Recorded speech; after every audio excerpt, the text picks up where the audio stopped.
Oh, you're gonna want to. Oh yeah, it's definitely up here. Oh yeah.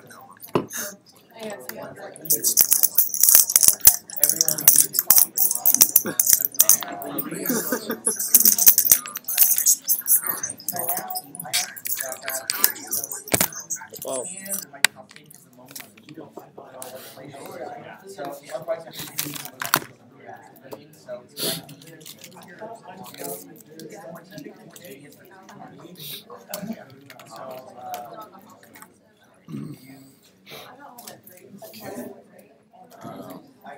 So yeah, it doesn't even like 480. That's fine. It's just still gonna stream. It's gonna be glitching. Ooh, 6 seconds. Jesus. Oh yeah. Thanks for doing this shit again. Definitely. Everything's as good as it can be, right? Like, All right. We're still doing the moratorium on Facebook, so no. oh, that's what I'll do that at home or whatever. Posting. We didn't get the link out last time. What's that mean? Like, no, there were very few viewers because we didn't actually post. Like, can I do that right now? We didn't. I'll just post the link on my Facebook real quick.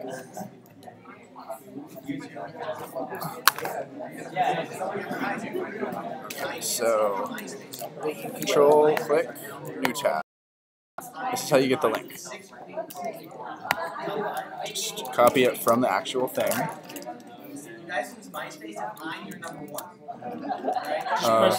I want an incognito window.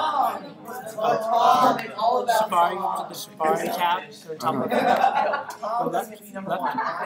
Yeah, okay. There's a private browser. So that'll open a new window, right?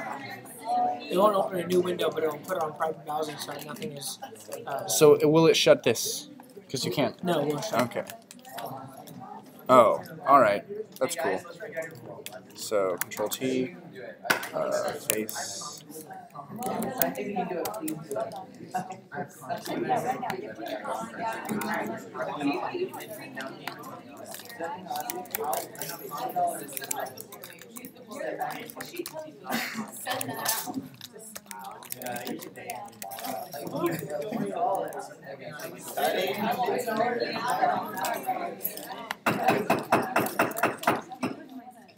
Call to order at 7:30. Roll call. Senator Blau. Senator Carlson. Here. Senator Gray. Senator Fitzgerald. Here. Senator Jones. Senator Khan. Here. Senator Lomio. Here. Senator Munoz. Here. Senator Mayor. Here. Senator Cornell. Senator.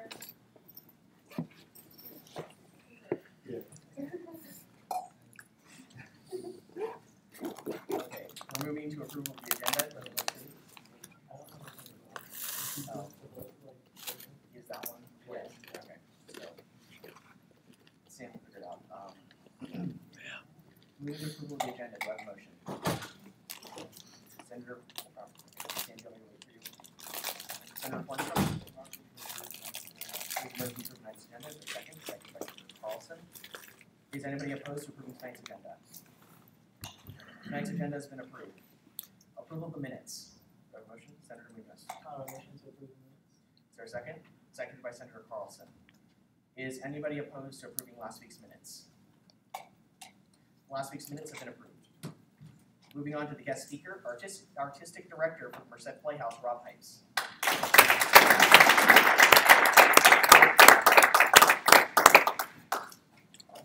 Seems weird. Hi, I'm Rob Pipes. I'm with Playhouse Merced. We're a local community theater. Have you guys ever been to Playhouse Merced before, downtown Merced? So, okay, just a few. So that's kind of why we're here today, to start working together to create more of a relationship between Playhouse Merced and UC Merced. And what we have is several things coming up through the pipeline for the next few months that we're interested in speaking with you today and giving you guys a chance to think about it. And then if I need to come back and we can talk about it more. Now what we do is we're a community theater right in the middle of downtown Merced. We're all volunteer-based for performers and crew members. And typically we'll do 10 shows a year, musicals, dramas, comedies. We have a conservatory program where we teach classes for children ages 5 to 18.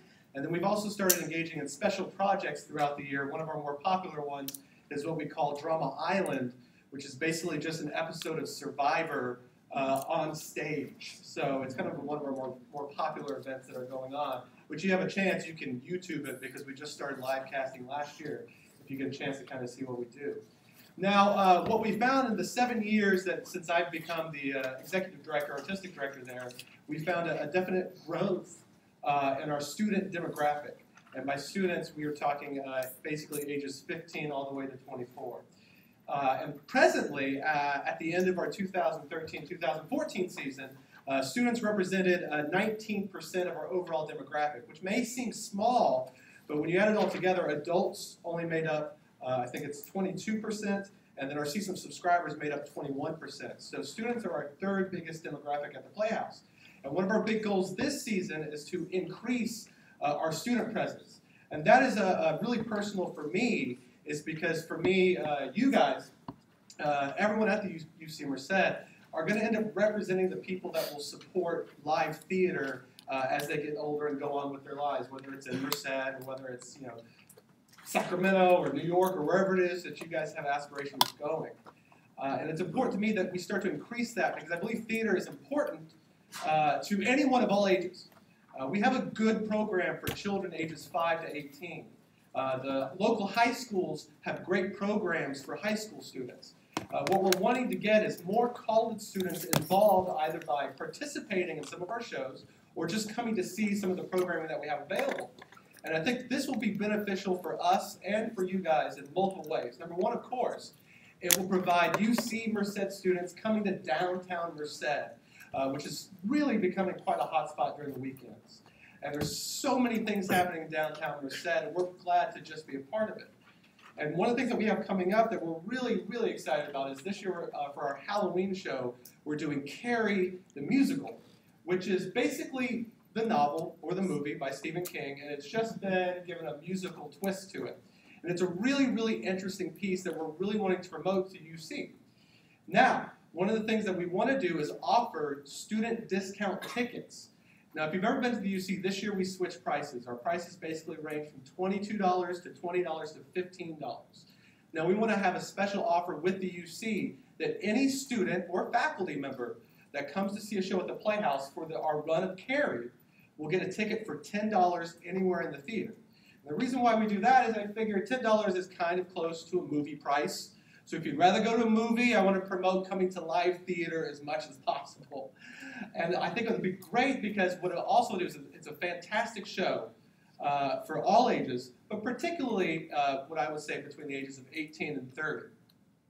It is a story about a girl with telekinesis, and she goes to prom, and bad things happen. That won't tell you exactly what happens, but if you've read the book, then you already know. What we're offering this year is basically 2 steps. Step 1, I'm telling you guys today, everyone in the room today, this weekend we open a show called I Hate Hamlet. It's a comedy about an actor who gets cast in Hamlet, and the entire show kind of deals with the fact that that actor hates Hamlet, and I brought the lead actor here today. He actually plays the lead character in the show. Now for this weekend, and this weekend only, what we're offering students is 50% off tickets for this weekend. We do shows Friday and Saturday night at 7:30, and we do a Sunday matinee at 2 o'clock. All you have to do is call our box office, say that I was here at the meeting, and then give them the prize code, which is PHM 1994, and you get 50% off tickets. That's the first step. So if you've never been to the theater, if you're free this weekend, I say come on down and see what we have to offer. And then I asked the UC to help sponsor our Carrie event, which begins October 17th for $2,500. And every single UC Merced student can get in for $10. And that culminates on Halloween with a special presentation of Carrie at 7:30. All UC Merced student tickets are $10. At the end of the performance, everyone that's at the show gets invited over to 510 Bistro for what we call an after Carrie prom. It's going to be music, a little bit of karaoke, and it's going to culminate that evening with us crowning Mr. and Mrs. Carrie Prom 2014. And if you've seen the movie, you may know what happens to Mr. and Mrs. Carey Prom 2014. It won't be real blood. I don't think it'll be real blood. It'll be fake, but don't worry. And I think it's a great event to start the relationship, because what we really want to do after Carey Prom is come in and talk to you guys about doing something for the entire season and offering UC Merced discount tickets all season long, and then introducing Thursday night special night just for college students at the UC. Those will be $5 tickets for Thursday nights prior to the performance. Basically, it'll be the Thursday night prior to when we open one of our shows. And you can come in, buy a ticket for $5, and come see the show for that evening. I say Thursday night because I've heard that sometimes students will go out of town, they'll go back home for a weekend, so maybe they're not necessarily in town for a weekend, so we'll offer a Thursday night. And then we'll work with kind of local eateries and local bars for people that are of age to offer discounts to UC Merced students if they want to come have dinner prior to the show, and if they want to go out after the show. And we know a lot of downtown businesses that want to work with us and support UC Merced coming to downtown. And that's the third step.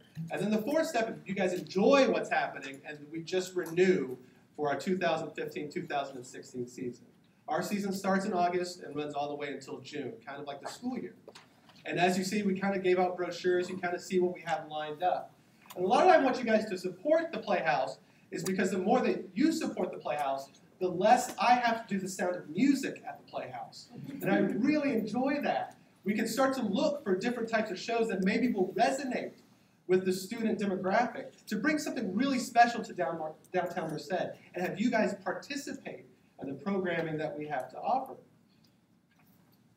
I talked really fast. This is the first time I've talked to a student congress before, so hopefully not the last. Let's see here. I guess I can open up for questions real quick. Does anybody have any questions about our programming, about anything at Playhouse Merced? Yes? First of all, thank you for coming out tonight. Thank you for having me. I enjoyed that, your presentation. And I myself am a fan of theater, so it's actually really cool to see that y'all have this and you're all willing to work with our students. My question would be, is there any form of, I don't know, I might have missed it, is there any form for UC Merced students to get involved, whether we be working on a play or a Absolutely. Or are there any auditions? Absolutely. Our next round of auditions, we have all over the musical auditioning on Saturday, this coming Saturday at 1 o'clock. You just need 16 bars of music, so you're allowed to come on down and come audition. We post any type of notices audition-wise to our website, which is in the brochure, playhousemerced.com. We have both a Facebook group, which you can join, and a Facebook page, which you can like. Just type in Playhouse Merced over in Facebook, and they'll take you right to us. That has more up-to-date information about anything that we have coming up. In the brochure, too, lists our number that you can call if you just want to come and volunteer. Like if you want to usher, that's another opportunity to get involved with Playhouse. Or if the UC wants to send several students. We take volunteer ushers every single time we do a show. So you bring ushers in, they usher for an hour, hour and a half, they get to see a show for free, and then they're free to go and tell their friends how much they like the show. Any other questions? A lot of students live on campus. Would you offer students some kind of transportation discount, or I mean something along those lines, so it's easier for freshmen to go? Well, I'm not familiar how Cat Tracks works. Right. Is there a price to ride Cat Tracks? No, it's free. It's just like certain time slots. Well, it does. I know that it lets out, and the cool thing about Cat Tracks is it lets out right by the movie theater and Starbucks, right where we're at. And they also pick people up, I forget if it's around 11 o'clock or 10:30 or 1 o'clock or something like that. But it's around those times. So actually, there's a really nice window of being able to get dropped off right in that area right before a show starts, and then to get back to the bus, back to the UC right after the show ends. We're at 10 minutes, but if you have more questions, make some guess for this time.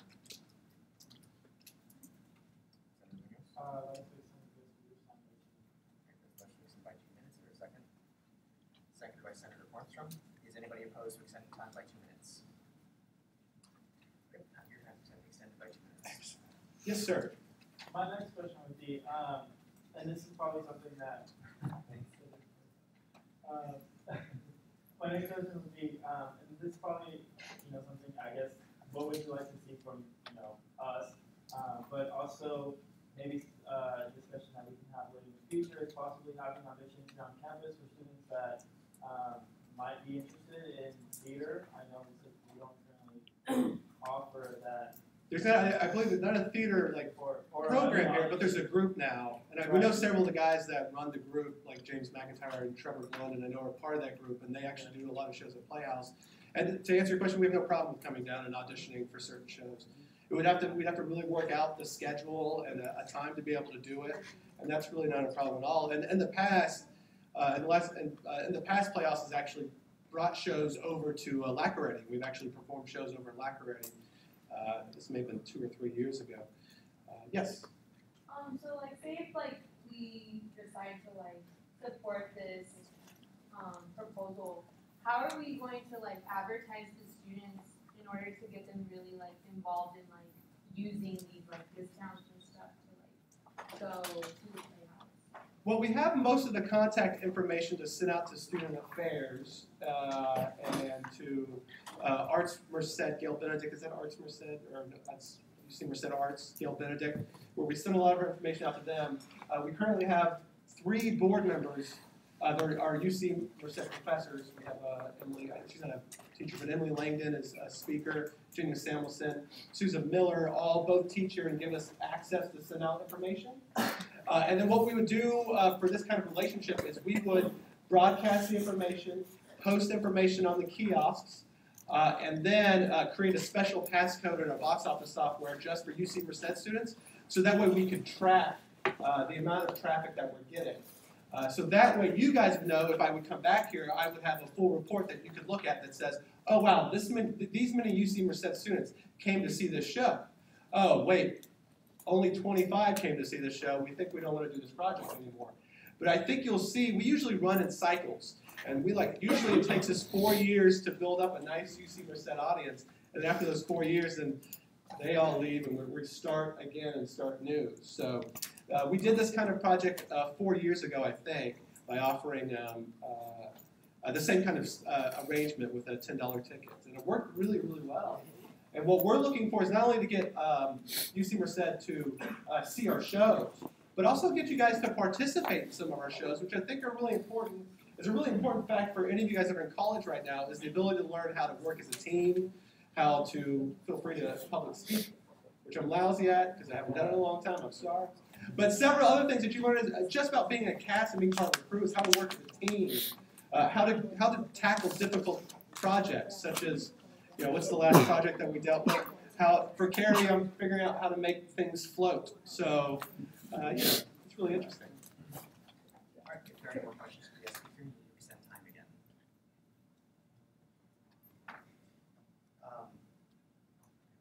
I have a question for the speaker, if that's allowed. There needs to be a time extension for you to ask for.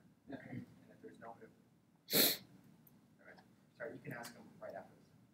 Thank you for coming. Thank you.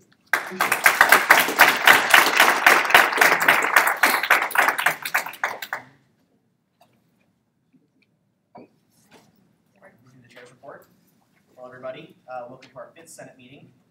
I wanted to keep reminding you of how many meetings you're all at, because honestly, it'll go by really fast. So cherish these meetings, because as intense as they can get, you will remember these experiences, and when it's all over, you'll kind of miss it. Tonight, I'll be going over the abstention procedures, your votes, and the power of the second. These are all powerful tools that you all have access to, and what I ask is that you use them very wisely. Abstentions, as written in our Constitution, are counted as no votes, as you all now know. We ask that you move away from the table to signify not being present for the vote, which is the equivalent of a true abstention, not one that we employ. The Constitution implies that only explicit yes votes count towards the yes count on any vote. Considering what happened last week, I want to recap on why everything that happened the way it did. Running out of speaking time forced me to move us to a vote. Many of you are still not decided on your votes and wish to abstain. Too many abstentions cause us to lose quorum, and in the future I ask that you're all mindful of how many people are at the table when you leave it. Too many abstentions cause us to lose quorum. Oh, sorry, I read that one. You were all elected to voice an opinion and take a side at this table, so I ask you to do just that. Please abstain as little as possible and voice your opinions at the table. If you choose to abstain, please leave in advance of the vote so we know that, so we don't have this kind of confusion again. So I'm not blaming you guys. It's okay that you did that. You have the total right to, but Me and a lot of the other people here didn't even catch that the mistakes happened because it was a situation we'd never really experienced before. So this leads me to my next point, the power of your votes and their implications.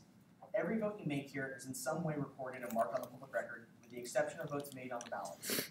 Your votes in committee are also recorded, and I would like to stress that because it can reflect on you when your vote at the table is cast. How the chairs of the committees is their business. But support in committee does not always translate to support at the table. If you choose to change your mind between votes, or if you have changed opinions between the last statement on legislation, I ask you to publicly voice this change and give your reasoning as to why. Otherwise, you may be seen as changing your vote for no reason, being fickle, or just not caring. Everything you do here has an implication, and you must learn to see discussions in that light and be mindful of what you say and do will look like the next day. Lastly, on the subject of seconds, they may be the most powerful tool you have here. A second allows any motion to proceed into discussion and a vote. If you do not agree with the motion, I advise you not to second. Seconds voice support, and it's even worse when someone seconds a motion and ends up voting against it. Do not second without reason. If none of you second, a motion can die and fail on the spot without requiring a vote. This is rare but perfectly acceptable and is the fastest way of showing a lack of support for a motion than a lengthy discussion followed by a no vote anyways. And if nobody wants to speak up for a motion, even if they support it, that's on them to act on. So if you have any more questions on any of this, email me or talk to me after the meeting, that's fine. That's all I have for the night. So good luck tonight, because you have 17 items on your agenda. So on to elected and appointed officers reports. Are any elected or appointed officers in the room that would like to speak? Michaela.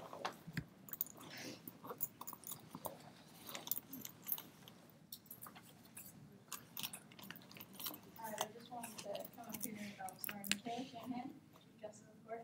Just wanted to come up here, let you know what's going on in court a little, because it was a busy week. We did have a couple court cases. There were 4 court cases. 3 of them were dismissed. If you would like to see the reasoning on them, it will be posted on the website. We appreciate that the cases were filed. When things are brought to our attention, it's really appreciated. Of course, we look at those cases and overall that us getting involved in it have been beneficial. There was, however, a 4th case that will be heard. I will update both parties on, hearing timeline, how that case is going to go. Cases are open to the public as always. If you ever have any questions, let me know. All of you are always welcome to file court cases. If anything's ever going wrong, it's appreciated. Take our cases into consideration.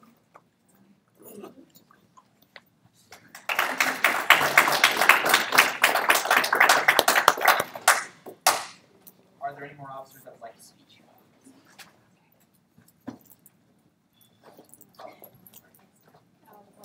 Hi everyone, Desiree, Director of Academic Affairs. I just wanted to say that the FIRS Fellowship and Undergraduate Research applications are being reviewed by the Academic Affairs Committee, and you should all be getting a copy in an email soon, or not soon, within the next couple of weeks, so that you can see what we're going to move ahead with before the deadline in October. Thank you.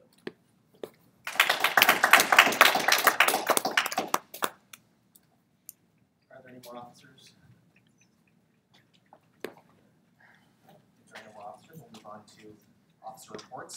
Senator Pro Tempore, Senator Jones. Hello, everyone. Guess what day it is? Hump Day. Hump Day. Happy Wednesday. I know midterms are coming up. Stay strong. Make sure you're focusing on your academics. Nothing other than my corny little hump day joke. I have nothing. Sergeant at Arms, Senator Gray. Secretary, Senator Palaio. ICC Liaison, Senator Kwan. Alright, so just my normal weekly report. 5 bills were proposed in ICC worth $2,040. They were all passed, however, it is mentionable that one of the bills was, should be vetoed because I guess the RCOs aren't aware that they should only be spending ICC funding within and for students of this campus and not bringing that money outside. In this case, I had to go and talk to them, so I believe that speaking to RCOs and letting them know what ICC is about is something that I'm going to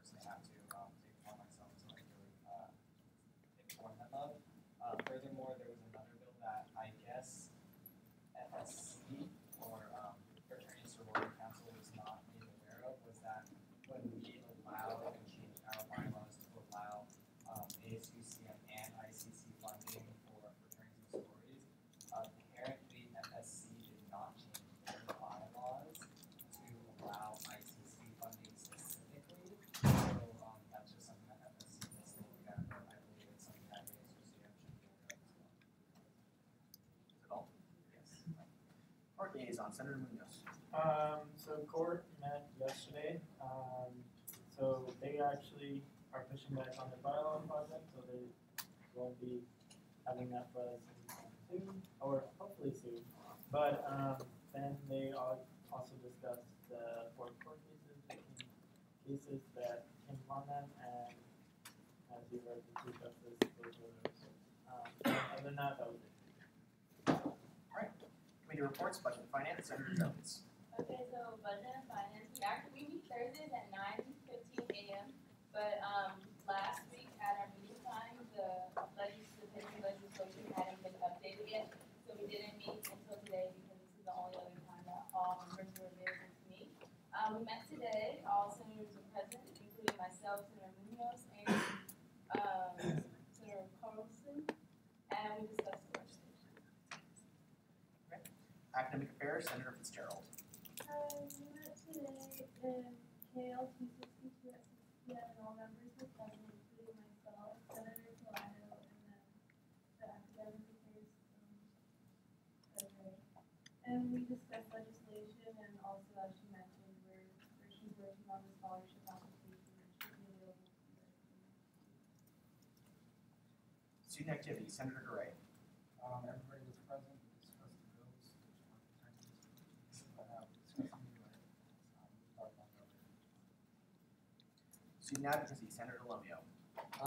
So we did go over a certain number of bills. Everybody was present. Martin does usually attend the meetings, but he was absent this day.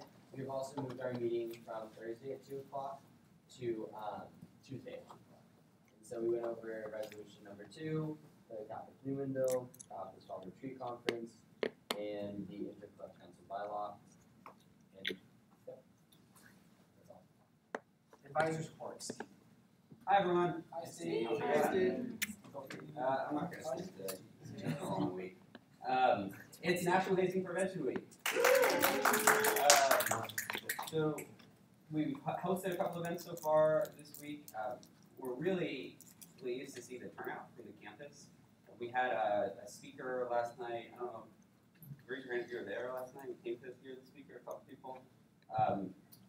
We had almost 200 students come to see that speaker, and it was really impactful, extremely emotional, and we're hoping that it could start a dialogue on this campus about the different behaviors involving hazing and finding ways to stop those behaviors on our campus, because it is happening in our student organizations, in our athletic teams, in our fraternities and sororities, and other places. And we just want to make it a campus conversation that doing anything that degrades or demeans another individual in order for them to gain membership in any type of organization is just not acceptable. And there is no gray area about that. That your rituals and your requirements for membership should always uplift another human being. And that's really all that we should accept in this community. And I think that conversation has really started. We had almost 30 people come to a bystander intervention training just an hour ago. And then we have a couple more activities over the course of this week. 2 sessions tomorrow, and then our video showcase on Friday. We've got a pretty good number of videos in so far. I hope that some of you are working on it. So I appreciate all of your support, and I hope to see you at some of those events. A couple things on the ASUCM end. I don't want to talk too long because you guys got a lot going on. The ICC comment, FSC did change their bylaws. They wrote into their bylaws a process for FSC to approve fraternity and sorority requests to get to ASUCM and ICC. The reason why that's the case is because your financial bylaws and university policy still don't allow organizations with off-campus bank accounts to be funded by the associated students. So even though you remove that other bylaw, since they bank off campus, you can't fund them directly. And so FSC put a bylaw in that says that FSC will approve a fraternity and sorority event, and then ask for that funding on behalf of that organization to ASUCM and ICC. So that's the process. It's a long process. I would encourage you all to talk to them about thinking about changing that a little bit. Smoother and easier, so there isn't an extra 2 weeks tacked on to the ASUCM already long timeline, but that's up to you all to discuss with them. So that's the process. So they can get funded, they just need to go through FSC first. As you all know, it was an interesting week, and you have a lot of things on your agenda that one would hope are not there. But when you talk about these things tonight, the words, we had this conversation last week, so let's just vote, please. I really can't have that come out of anybody's mouth tonight, because those votes didn't happen. Those discussions can't be a part of your conversation tonight, right? The meeting technically adjourned, and so the decisions that you made last week are null and voided. So you should have those conversations again, because your students deserve you to have the debates the way that you should. And that means that you have all the people at the table to have that conversation. So make sure that you're giving these bills the proper view tonight, so that the students have the opportunity to speak on their behalf. And then the last thing, which is on a positive note, we finally got them. It took like 6.5 weeks, but your interns now have polos. We felt like it was important for the intern staff, who work 15 to 18 hours a week, mostly at your front desk, kind of look professional sometimes. So we want to make sure that they have a polo that designates them as a staff member of ASUCM, which separates them from all of the senators and everybody else, so that people know that when they've got their polo on, their name tag on, that they work for ASUCM. They aren't elected officials, but they work for all of you to make sure that you can accomplish the jobs that you're here to do. So they'll be wearing these hopefully starting tomorrow at the front desk, and being a little bit more noticeable as the people who work for this organization. So that's all. Have a good meeting. I got a lot going on, and I think I'm making all of it. Any questions?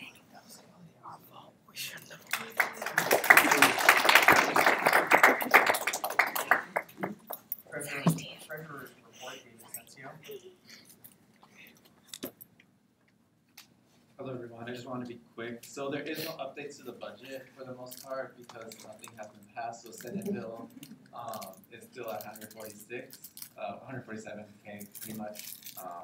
So I also want to repeat that even though we have some money right now, Senate can always do change with or without money. And then going on a little bit onto what I'm doing with me and my staff is the 5-year plan. Unfortunately, I deleted some of it today on accident. Which is unfortunate, but my chief of staff has it all backed up. So that should be here. Hopefully, she and I are working on it real good. So hopefully we'll have it for you all. Hopefully next week by the beginning of October. So yeah, and a little bit change on that. I want to be quick. Is that we have 2 budgets now that we're predicting. One being the amount that was allocated and the amount that we actually used as a Senate, or as an AS. So that will hopefully show how much was allocated and how much was actually used from the allocation, so that we can do better predictions for the following years, and for this upcoming budget. So yeah, if you have any questions, just let me know. And I did meet with some senators. Hopefully, I'll have a few more discussing the budget. And if you have any questions about the budget or financial bylaws, I met with Daisy and we talked about it for about an hour. I know people were interested in it. So if you have any questions or if you want to meet, just let me know, and I'll make time for you all. So yeah, thank you.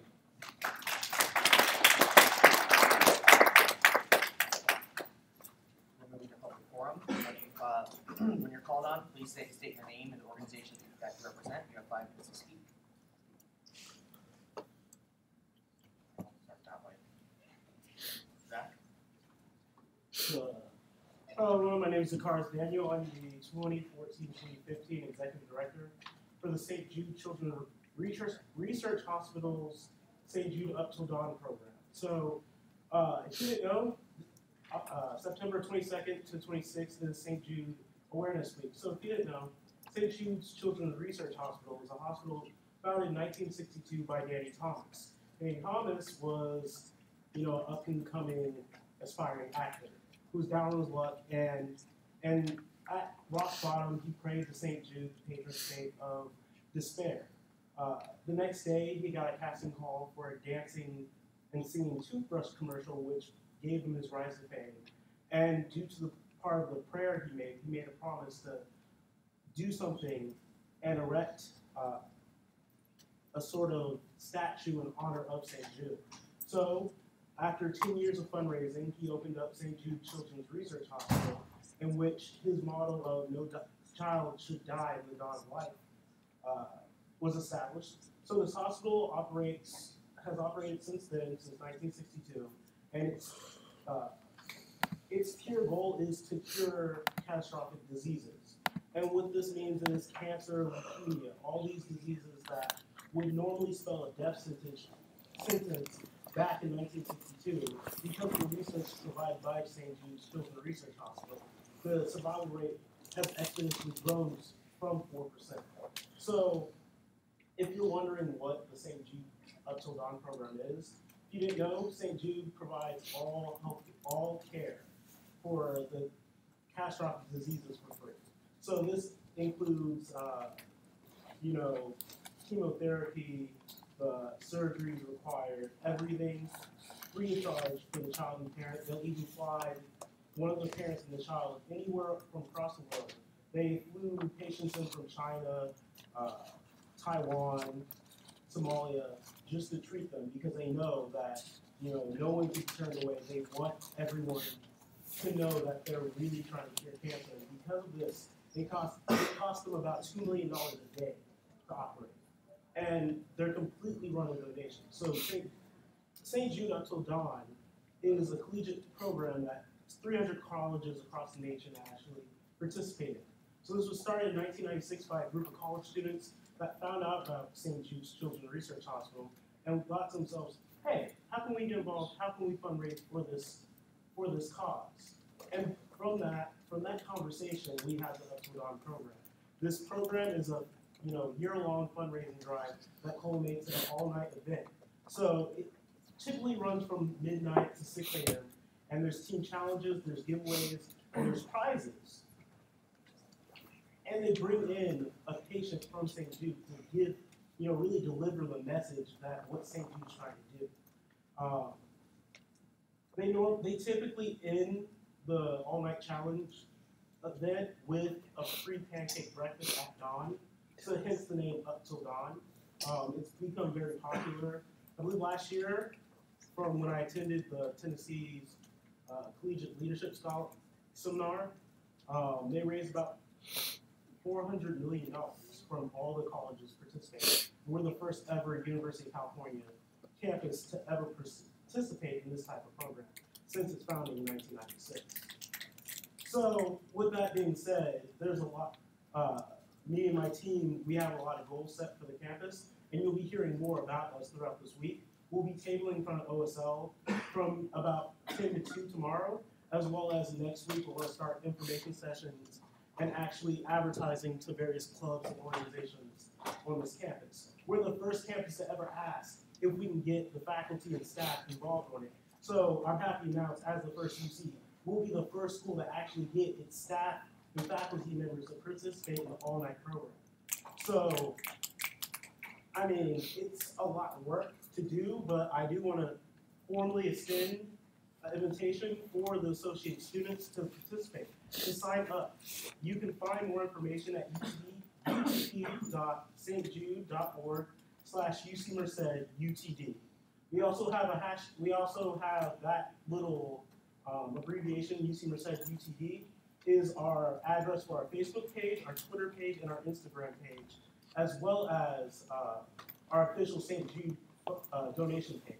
And our hashtag is Bobcats UTD. So if you want to follow us on Twitter or Instagram, or if you want to participate in our social media challenges or learn more about the program, please come find us, come talk to us, and hopefully everyone can stay up for this.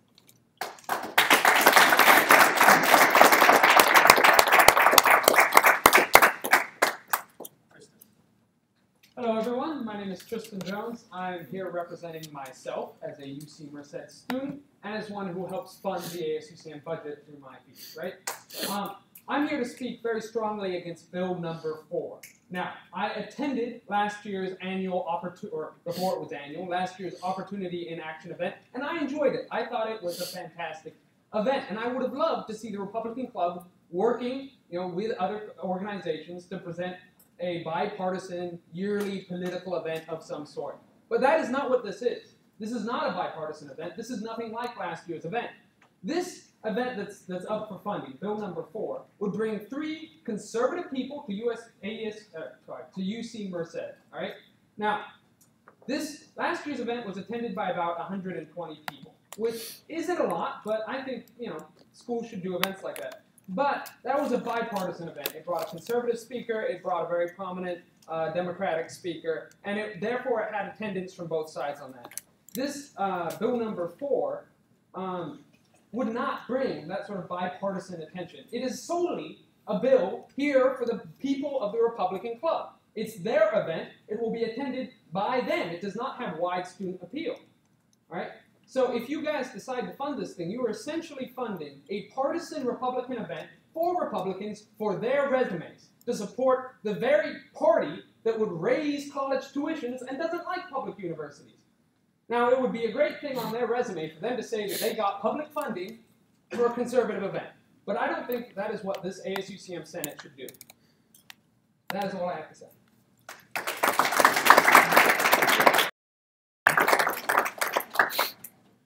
Is there anybody else? Yes. Sorry, I don't know your name.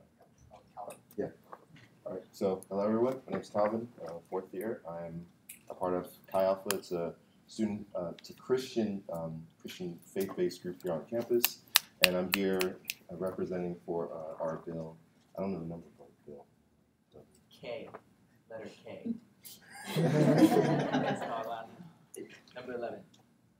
It's all good. Yeah. I'm 8. Yeah. So our bill is on behalf of Fall Retreat. And what is Fall Retreat? So Fall Retreat is pretty much an opportunity for students who are, or at least it's an open opportunity for all students here on campus at UC Merced, who at least come through our club on campus. The opportunities that you can get at Fall Retreat, and it happens normally within September or October every year in the fall semester. And at Fall Retreat, it's an opportunity to not only grow within your Christian faith or to maybe learn more about the Christian faith, but it's also an amazing opportunity to develop relationships, to also grow in a lot of areas as far as what you want to see, what you want to explore, or know more about what Chi Alpha can offer and what more it can bring as far as benefiting the student. And as far as my own experience having participated during my freshman year, what I found, not only growing in my own faith, but I felt like it really empowered me to be able to walk in a lot of skill sets that allowed me to grow more within my experience here at UC Merced, and this is also going to be my 4th time going to Fall Retreat. But having gone there and coming back, I felt like I was able to really contribute to my student body, my student family here on campus, even having various positions throughout campus. I'm also a resident assistant on campus, and just also kind of spreading what I've learned from Fall Retreat, not only in my own faith, but beyond that. So that was definitely my own experience and what I've definitely, that's what I've gained. And even more for what I can contribute to more incoming students, incoming first years, and continuing students that want to participate within this retreat. So I'm definitely looking forward, hopefully, that this bill will pass. And that's just a little bit of my own experience from attending this retreat. Thank you.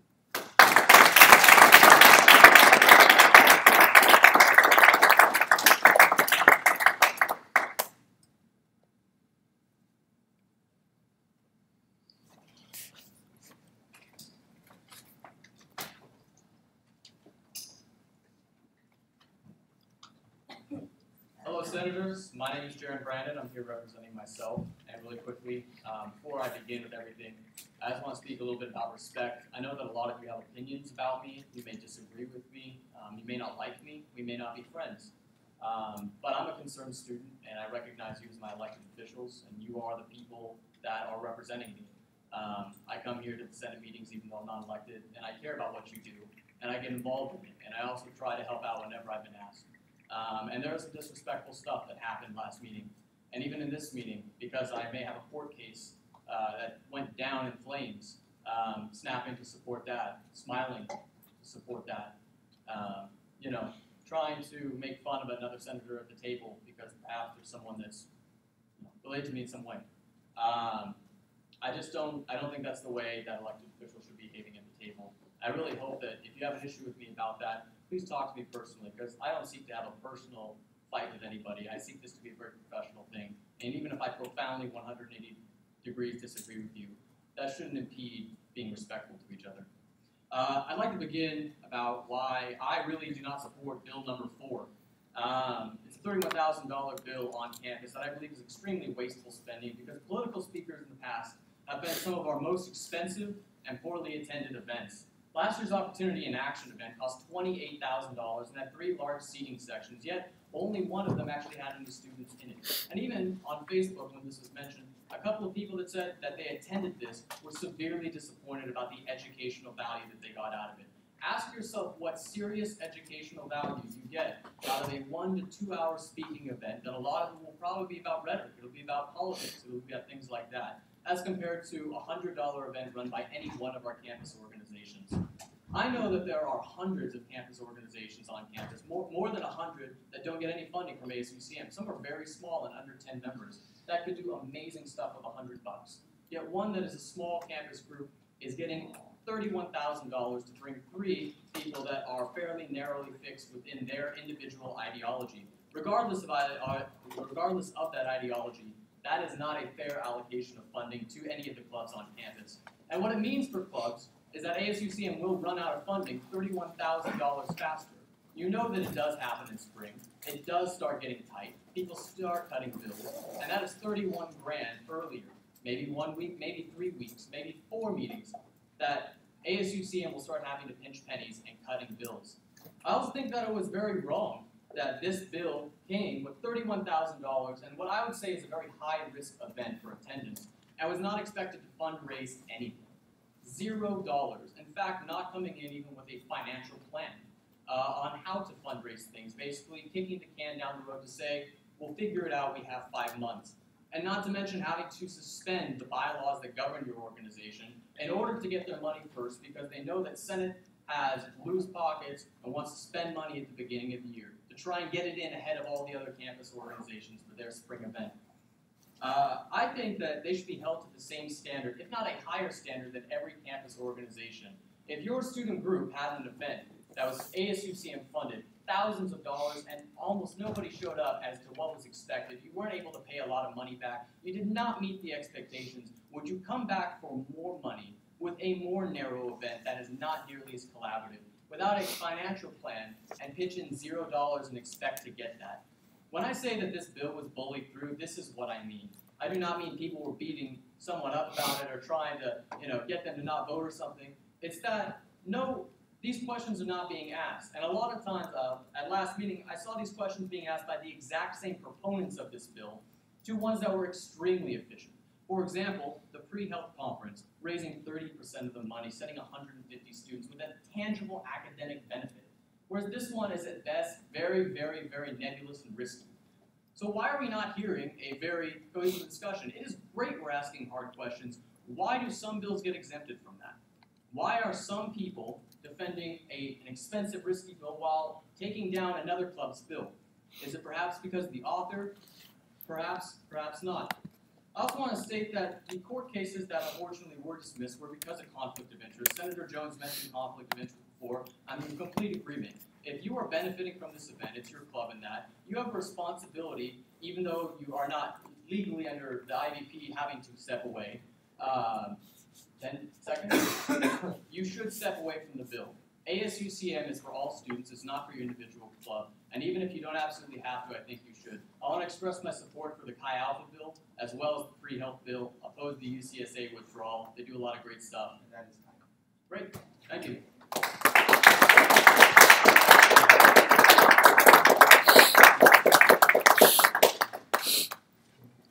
Are there any more members of the public who would like to speak? Ken. Okay. Thank you.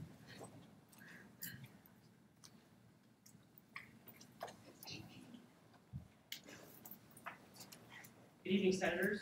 My name is Ken Gaffney. I'm the External Vice President of College Republicans, and I'll be talking about OIA, Bill number 4, OIA 2015.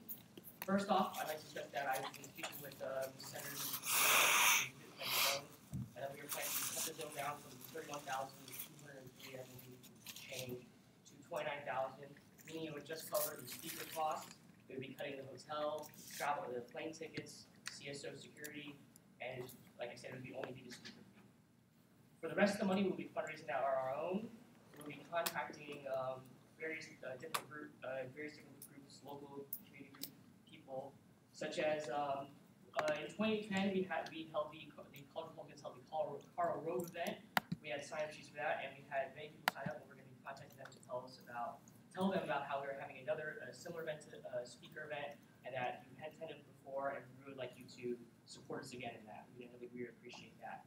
Also, we'd be speaking with local farmers, the Farm Bureau, Chamber of Commerce, people to help sponsor our bill. We know some people on there, such as Jim Bobcats.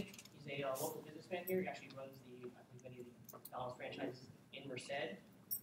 Also, we'll be speaking to Republican organizations in Merced, the MCRP. I believe there's one female organization, Republican organization that we'd like to speak to as well. Also, local politicians, we're talking to them, speaking to them about, ones are going to help me out, asking that, asking if we can have, get in contact with some of the people who donate to their campaign, so that they can help us, help off our event and donate for that.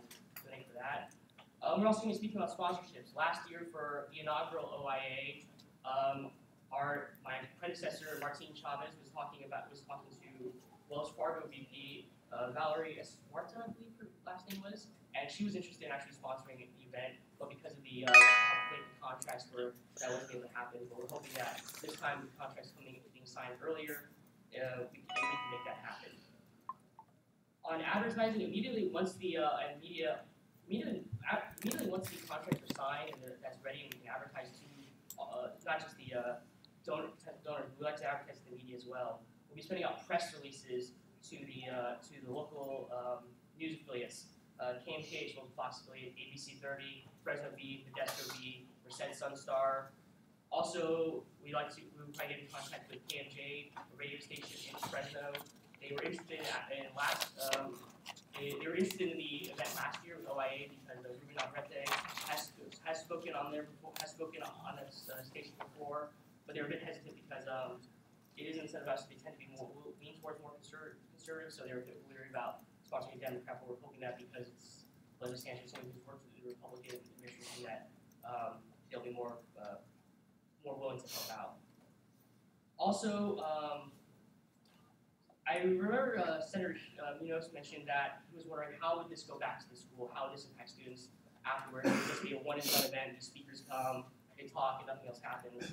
But there actually were some things that came out of that. Joe Del Bosque, he's a local farmer in the area. He was the one who invited Barack Obama to speak about the water crisis a few months back, and he actually came back on campus to discuss the water crisis with students, and he's planning to do that again, I believe, sometime this semester or next semester. And also, one of our guests he was the first Assistant Vice Chancellor for Governmental Relations. It was Larry Salinas. He came to the event, he really enjoyed it.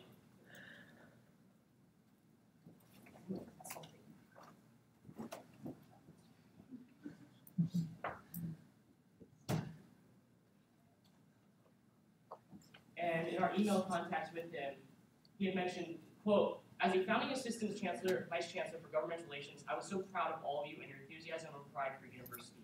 I could not help but think of our first chancellor, Carol Tomlinson PC, who was an ardent political observer. Carol would have beamed with joy in watching you and the others represent the campus and produce a first-class event." Okay. So that's how we, and he's actually said that he wants to come back onto campus and speak about how this campus was created, how it came to be. He said that was one of his crowning achievements, was helping bring UC Merced, creating UC Merced. And I think I'd like to just end with that. We're trying to, what the purpose of the event is, opportunity action, why we created it, was that we wanted to create something where students could get opportunities to meet with speakers, meet with people they wouldn't normally have. That not only would they be able to meet the speakers, they'd be able to meet also with the people who come and visit it. The you guys contacted them. And I'd like to say that I just kind of saw this earlier today, well, a couple posts.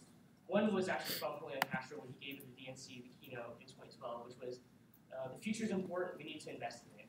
And that's why, and another is, and that's why I feel like what we're trying to do with this opportunity action is trying to help create opportunities for everybody and to help their future. So I hope you invest in that. And also, this was from former ASUCM Treasurer Keith Ellis. I just saw it today. He was talking about opportunities and being a UC Merced student. That how he regretted how he didn't attend some events. But what he said was, seize every opportunity that comes your way. Sometimes you have to create the opportunity. Don't let anything pass you by. So that's what that's really this time. Thank you.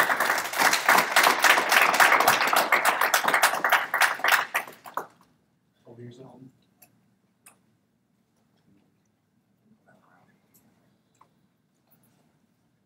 Good evening, everyone. My name is Dalton Rogers. I'm here tonight as the president of the College Republicans on behalf of the Opportunity in Action Bill, as well as the president of the Catholic Newman Club for that bill that's up tonight as well. First, I'd like to talk about opportunity in action, and I'd like to address some of the points that were brought up. First, we are bringing two speakers, proposed speakers, not three speakers. The two that we are proposing to bring is Ruben Navarrete, who's a nationally syndicated columnist with CNN, and who has helped us in leveraging these political connections to get someone like Julian Castro and Leslie Sanchez. And this isn't a Republican-skewed event. Leslie Sanchez, one of her key accomplishments was being appointed as the executive director of the White House Initiative on Educational Excellence for Hispanic Americans. And the reason that we wanted to bring Leslie was because she speaks so powerfully to the obstacles and challenges that women specifically face in trying to pursue careers in politics and government, as well as Hispanics. In her campaign work, Leslie Sanchez was able to get, in her work, 37% of the Hispanic vote for a candidate, which was unheard of until that time. Also, the event that we're having is not just a 2-hour speaker event. This is an all-day event that encompasses many different parts of the campus. For example, a strong educational piece of the event is having our two speakers give a lecture in one of the political science courses that is open to students to attend, to go there and meet with students in that small setting in order to interact with them and to give an educational lecture, as well as getting a tour of the campus and spending time just walking around, interacting with students one-on-one to hear their stories, to hear their struggles, and to share the ways that these two have overcome similar obstacles in order to reach the places they are today. Then we are also in the process of negotiating a book signing before the event where students would be able to purchase Leslie Sanchez's book called We've Come a Long Way Maybe, which is about Hillary Clinton, Michelle Obama, and Sarah Palin and the obstacles that they have faced and how they overcame those in their own careers. Then we have the Speaking Summit, where Ruben will be interviewing Leslie on a number of hard issues, and specifically related to women empowerment. And then finally, after the summit, having a social mixer where students are able to come, again, to meet with our two guests one-on-one, to hang out with them in the evening, and to talk about their own experiences. And so we think this is a powerful event. We saw last year, the first one that we had, an incredible response from students, from staff members, from community members, from elected officials from around the Central Valley. We had guests like Dr. Lacaretti in the auditorium and many Central Valley leaders who are coming back to campus. One thing that I would like to note as a result of this event, this isn't official yet, but we have been talking with Ruben about the possibility of having Julian Castro come back before 2016, possibly to give a commencement address, a free commencement address to the campus, because he's been here, he had a great experience here, and he's expressed interest in coming back to the campus for a commencement address. That's one outcome that has come of our first event. And yes, we did face some obstacles in our first year, a lot of problems at the front end, getting contracts signed, conflicts with other events that were going on. There were challenges, but we learned a lot from those challenges that we faced. We are a different club this year. We've grown, we're stronger, and we learned how to do this event better, and we're coming a lot earlier in order to address those obstacles. We have a lot more support this year as well from campus administration, from students who aren't affiliated with the College Republicans. And we're hoping to be able to leverage connections that we made last year as well in order to make this a very successful event. I would also like to reiterate a point that I brought up before, and something Ken touched on, about investing in transformational opportunities for students. Putting on events and activities that aren't just fun and games, but are really helping students to see what opportunities are available to them, to hear from people who have faced the same obstacles they have, and to interact with these well-known political figures in order to be inspired and motivated, and as well to get them involved with things that Central Valley leaders are doing. We're bringing all of these leaders to campus for this great event, who are doing amazing projects throughout the Central Valley, throughout the state and nation. Bringing them here, talking to them about how we can get our students involved with what they're doing. So I hope that you will show your support for our bill and help us as we put it together.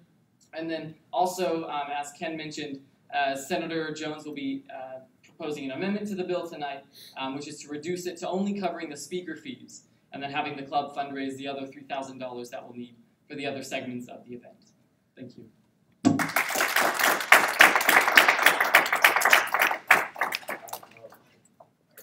Desiree, and on the background. Oh. I'm Desiree McClain, and I'm just representing myself as a student. And I want to speak in favor of the Opportunity in Action Bill, Bill number 4. I'm not affiliated with the College Republicans here on campus, and I support both the Young Democrats here too.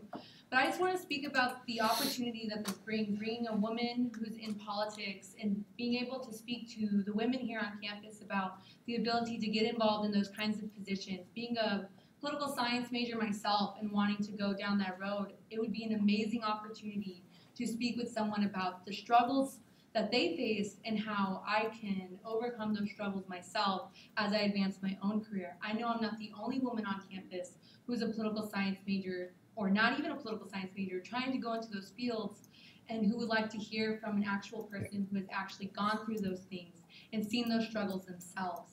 In addition to that, she speaks greatly to the Hispanic population, and being at UC Merced, we know that we cater, or not cater, but we have a huge Hispanic population here ourselves, and having them be able to see more leaders that represent their demographic that are doing huge things in our nation is highly important and encouraging, and allowing them to ask questions and get those answers to obstacles they face, and allowing them to see that it is possible and that you can make it into high political positions, whether you're Republican or Democratic.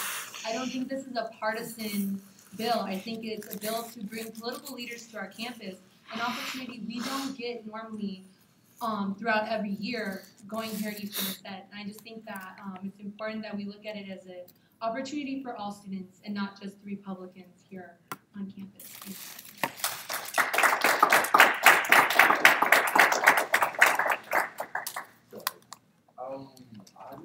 My name is Chicken Family Wiki. I'm actually going to split my 5 minutes into 2.5 for speaking for Ned and speak for myself.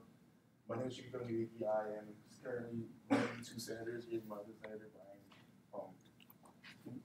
Johnson. We're both 2 senators from Nesby, which if you don't know, is National Society of Black Engineers on campus. As most of you who are returning senators will know, I was here most of last semester, most of all the meetings. I didn't have a bill. I just came to be a part. Because I am a senator for Phil on campus. I feel like we should be connected in some way. I just really couldn't say hi. She has to know that I'm going to be, and or him will be here every meeting that we can, just to showing support to other clubs and to know what's going on in school, keeping our club informed, and whatever we can. Just so that as time goes on, we can make a better relationship with ASUCM and go on. I really want that to be a main focus for my club, is to make a better relationship with our associate student body. Now, disclaimer, my views has nothing to do with the National Society of Black Engineers, nor to do with the club, nor to do with anybody else associated with the club. This is personally my opinion in general. This is my first meeting this semester. This entire semester I've been busy with classes. Just as speaking for other people who've been going up, not just speaking for them, but speaking as myself, watching that, I didn't really enjoy the image of like what was going on around the table. It would seem like there was a lot of different actions going on, showing different types of personalities or towards somebody else. Not going into that, but just saying, as other students have told me personally, like they fear coming to ASUCM because of the stigma of having to stand in front of a lot of people and talk. And seeing things of that nature is like, it doesn't really give the best of impressions out to our student body, because we want to make sure that when they come in here, they're invited, they feel comfortable. And some of the actions that I saw on the table may have made me feel, even as a person who came to honor me last semester, feel a bit uncomfortable with what was going on. Whether or not you have any personal relationship or personal attributes with anybody else, this is a blank slate. This is my opinion. I feel this is a blank slate for everyone to come in. This is business. This is business level, it's personal level. We are on top of both levels at that point. As I said, this view has no correlation to any clubs or anything I'm a part of. This is personally my view as a person and being here in the club as the ASUCM, being here in the ASUCM meeting. I personally, from my bottom of my heart, thank all of you for doing your job. It's extremely hard to do that. Even as a senator for a club, it's hard. So I can imagine on the ASUCM level, it's extremely painful. And I feel like you guys are underpaid to be, in my personal opinion, really, really underpaid. I believe that. That's real bad. But I want you guys to know just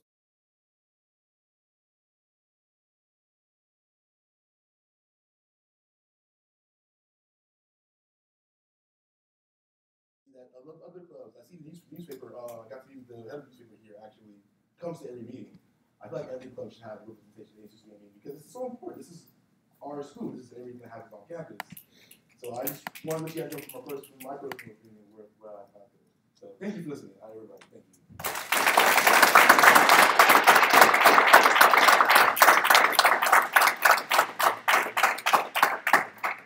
Hi, my name is Corey Lucero. I'm the Executive Director of Governmental and Community Relations for UC Merced. I actually was at last year's Opportunity in Action event, and I provided the campus welcome on behalf of the administration. Yes, I know that they faced challenges last year, but I personally know that there were people from community groups that came from Modesto and Fresno to come to that event, so it wasn't just a very close event. People did want to come and see it, and I think the fact that planning is beginning this early, that there's a greater opportunity for more success in the spring. That being said, I'm not going to get into the details of the funding. That's all you guys. I know you guys have a very tough debate ahead of you. I do support what Desiree, I think, said earlier about focusing on an event to celebrate women in politics, which is a big, as well as an Hispanic angle. So with that, I wish you guys a very productive debate and would like to express my support on behalf of you.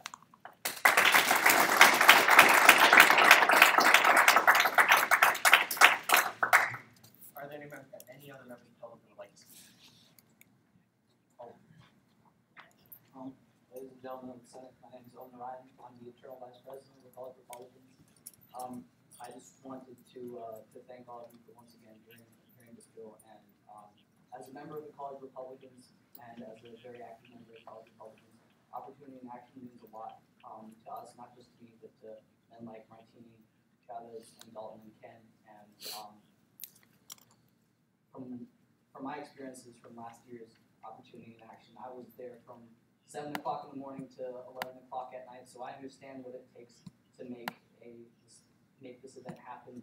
And I know that everyone is not in consensus regarding it. However, Opportunity in Action works, and here I am, and here are all the other College Republicans hoping that you guys can see that.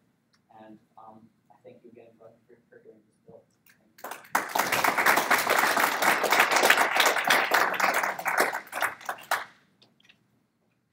Would anybody else like to speak? Okay, if not, we'll be moving on to old business. Bill number 4, funding for the second annual Opportunity in Action Summit.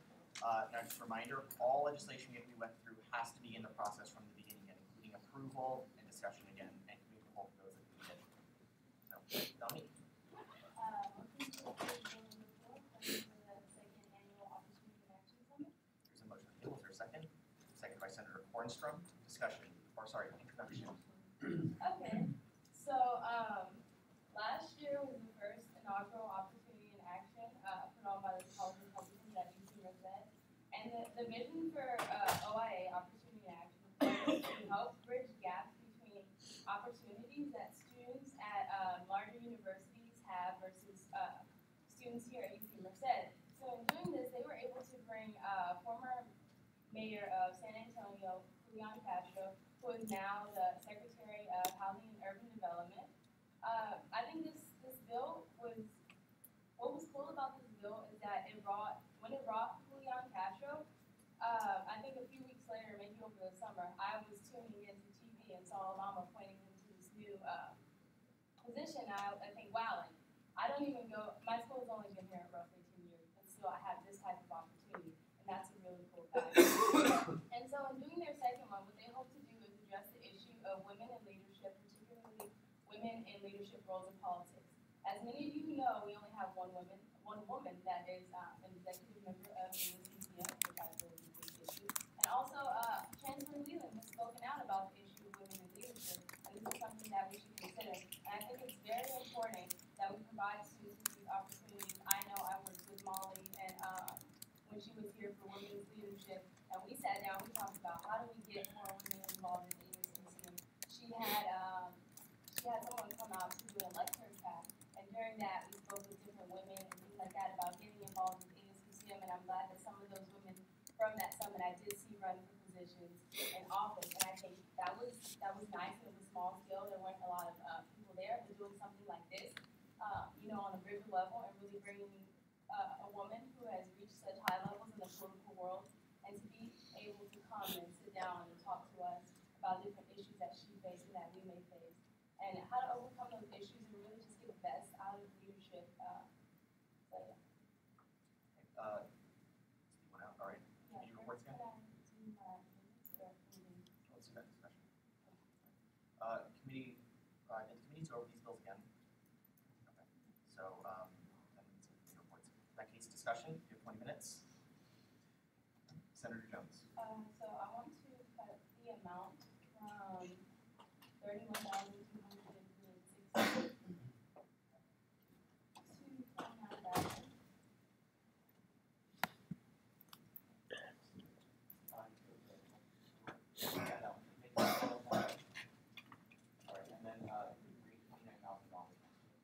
That cut out everything except for the speaker fees, which is the $29,000.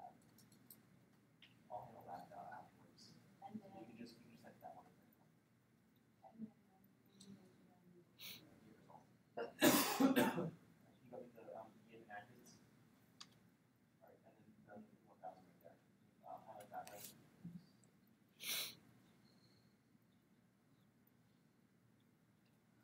And then mark 29,000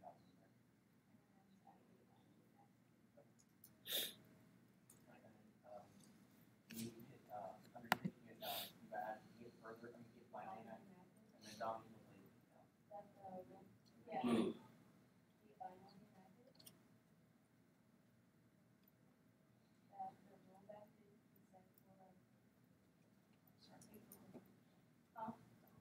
Yeah. Well, we have to do it. Except for April 30th.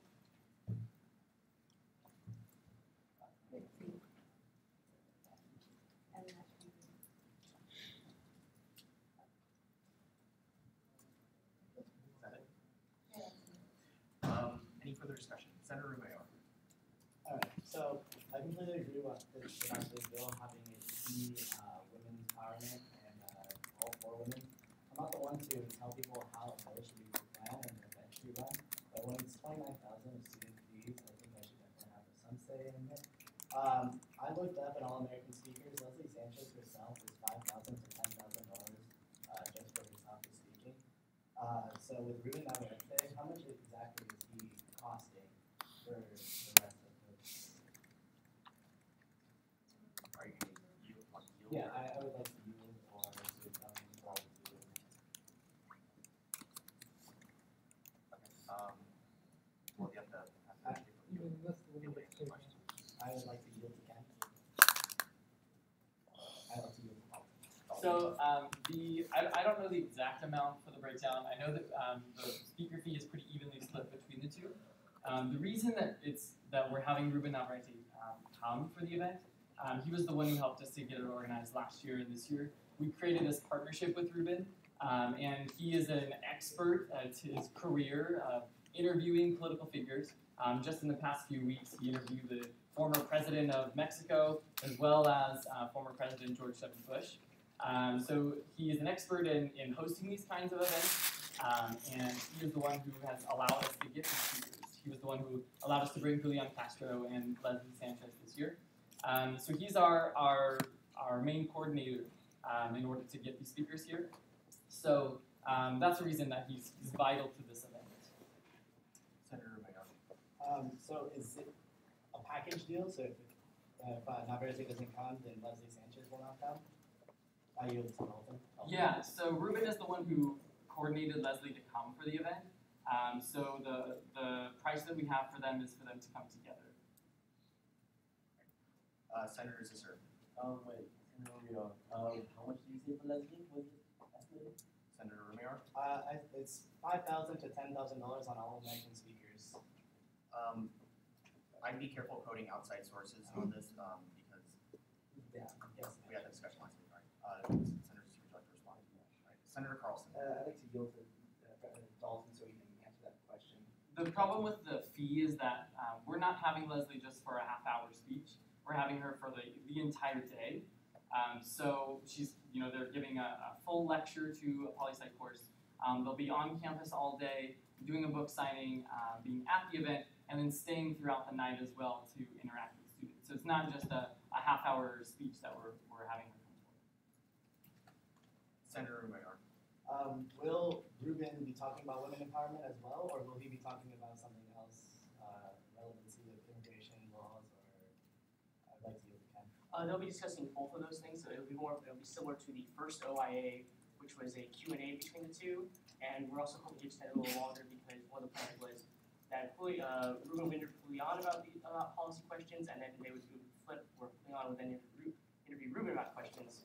But the time ran out, so we're hoping to extend the time a little bit longer, so that way then it'll be that similar thing where Ruben will interview Leslie, and then Leslie will ask him questions, and they'll be talking about women and Ruben will be asking her about questions about women leadership and also immigration reform as well. Senator Munoz. My question would be, did you guys have any say in the selection of the speaker? Because if we're really focusing in the empowerment of women and women in leadership within the political field, what say did you really have in the selection of speakers? Because correct me if I'm wrong, you can get a political speaker that you don't have to pay for, and it can be a woman. There's a lot of political speakers out there that are women in power that you might have had a say in. So did you have any say in the selection of the speaker, or was it something like it was just a package deal that Ruben threw on you guys and you decided to go with it? If you'd like to before you can, I'd like to yield. let's try and keep more conversation on the Okay, table. so Senator Harris is also here. are you guys prepared? Yeah, but you can go about the same kind of form. Okay, I'd like to yield the floor to Dalton. So yeah, we did have a say in the team. At the end of last year's event, we talked about future events and what issues we would want to address. And one of the most, the consensus issue was women empowerment, women leadership, Hispanic women. And so one of the most prominent figures that we had in mind and that Ruben brought up to us was Leslie Sanchez. So it wasn't that we were planning on bringing Ruben again, it's just whoever he brought along with him. There was a discussion about the work that Leslie has done, the book that she has authored, and the relationship that we thought that she would have with students at UC Merced. So there was a lot of discussion on who to bring, and ultimately we all decided that Leslie would be the best. Is there any further discussion? Senator Romeo. I think everybody at this table wants this event to happen. I just think that not all of us want to pay the full cost. So I'd like to propose maybe cutting it substantially and going from there, or tabling it and seeing how much they can fundraise in the future. And what do the other senators think about that? So was that a motion or just a question? That was just a question. Okay. Senator Juan.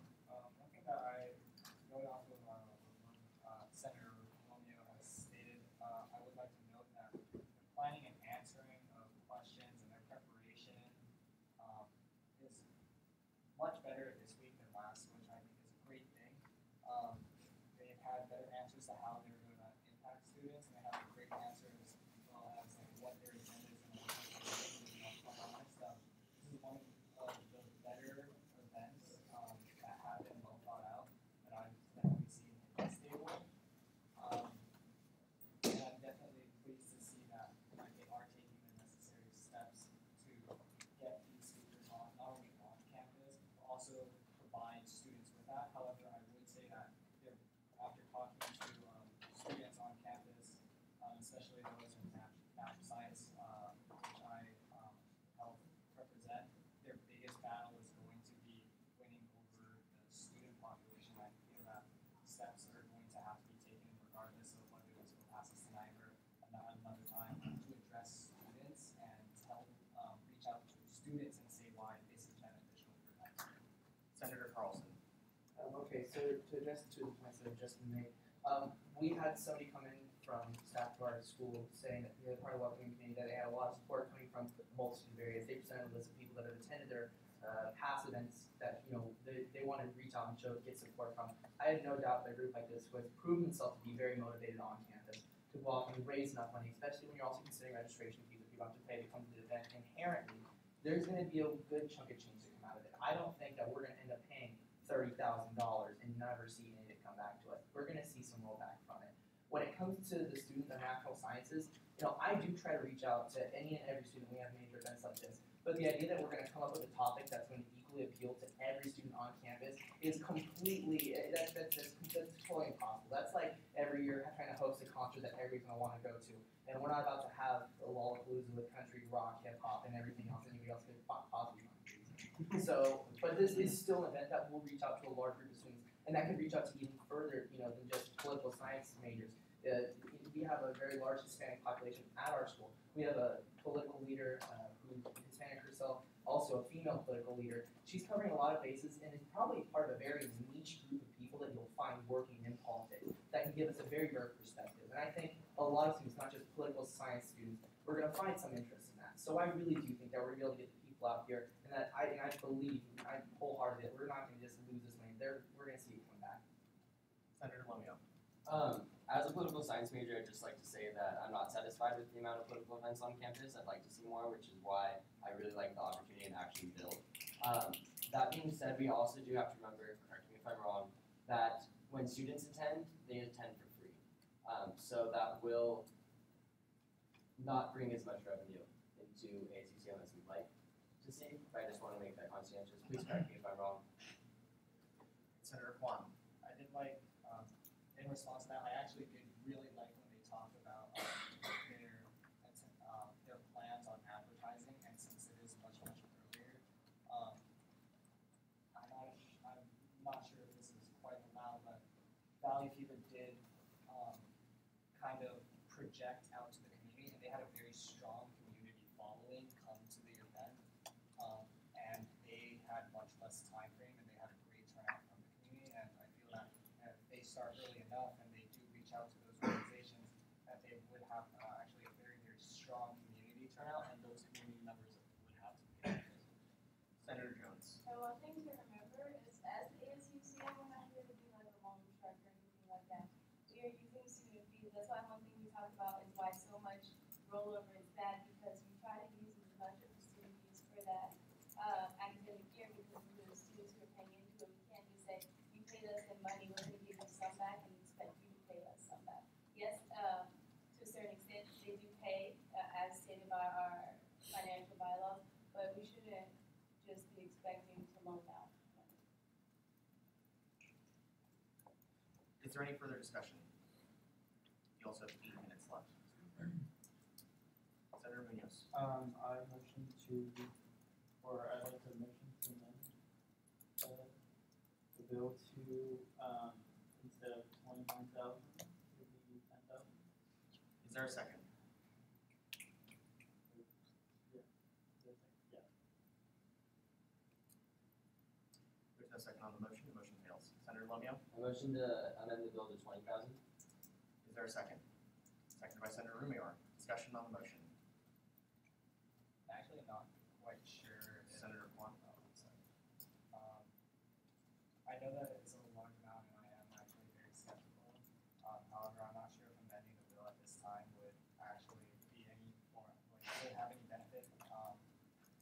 not exactly sure how they bundled the speakers together, but I'm not sure if by cutting that bill down, if we do cut it down to that amount, would those speakers come, or would even singular speakers show up at that point? And I'm not sure how that, it might even just change the entirety of the event.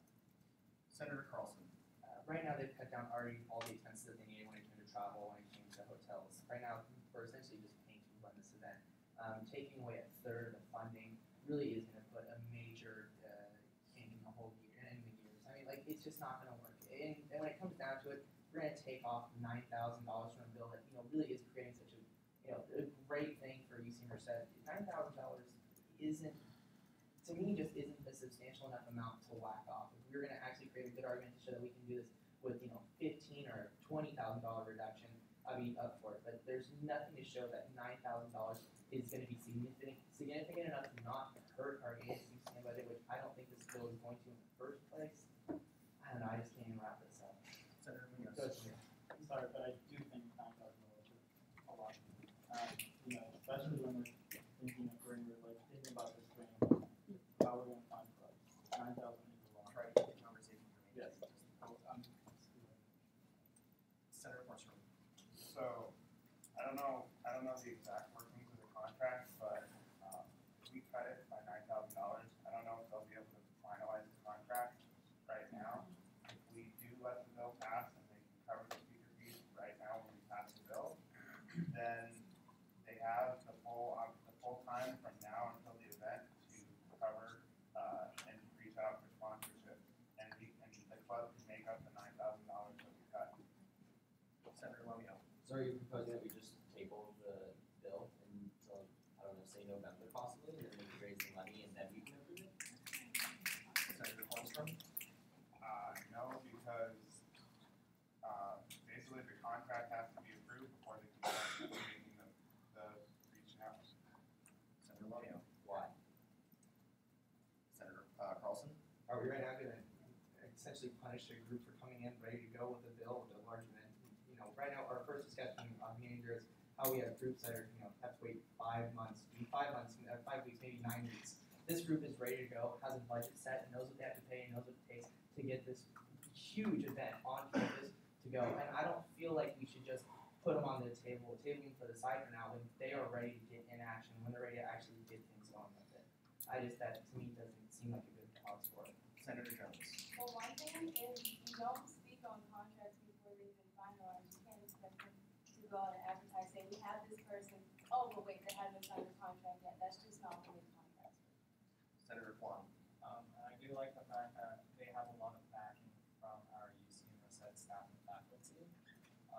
And the staff and faculty are the ones directly interacting with students. So even if they are not the ones interacting with students, the faculty will. And you know, the faculty knows who these speakers are and their merits in the political arena. And I feel that if they utilize the faculty, which I do believe that they will, they can definitely market this to the students. And I do believe that by doing that, I agree with Senator Carlson, like the kickback from all the community members coming to this event would cover that $9,000 loss. Senator Romero. Do faculty members have to pay for their own tickets? And if so, are they donating also to help promote this event if they're not just endorsing it by spoken word? As a reminder, we're still in a motion on the cut, just so everyone understands. And we have 3.5 minutes left in discussion. Or sorry, 3 minutes left in discussion. So you have one to fill someone over. Senator Jones. Well, we all have like things that we're gonna have to do, so I think we need to vote on the motion first, then we can go back into discussion. Senator Lomeo. I withdraw my motion. Okay, we're back to main discussion. We have 3 minutes remain. Senator Romeo. I repeat my question. Okay. Senator Carlson. I'd like to yield the floor to Dalton. So yeah, faculty members are widely invited to the event, but they do have to pay to attend. And as well, so anyone except for students. So students attend for free, but everyone else we advertise to attend, they do have to pay. Is there any further discussion on this bill? Senator Munoz. As much as I love the idea of this event, I'm completely in support of women empowerment and especially being Hispanic and being a big supporter of women, I just really, really don't feel comfortable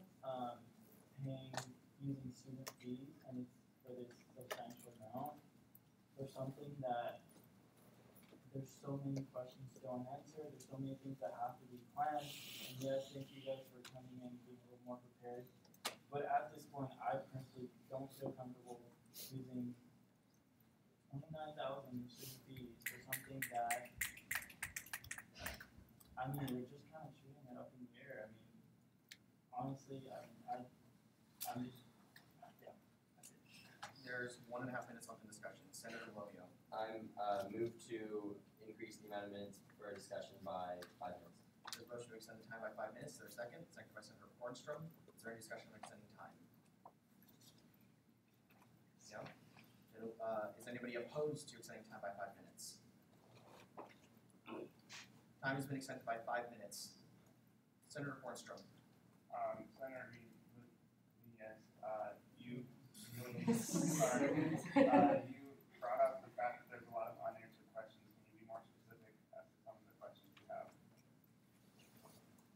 Yes. I guess what I was trying to say is the event is so later on in the year that we're potentially putting this money aside for an event. There's still time. There's still a big planning process for it. There's no sense of security as far as sponsorships. How much money is going to be coming in? You have potential people that would like to sponsor that, but there's no sense of security. So ultimately, we're putting this money. At the end, my biggest fear is at the end of the day, it's going to be student fees paying for this event that may or may not attract students. So that is my biggest fear. Senator Zisser. One thing I want to say about the return is we do know this event is in April, so we can't really set that return for anything that we'd be able to use this year, except for in May, which when we're probably losing most of it.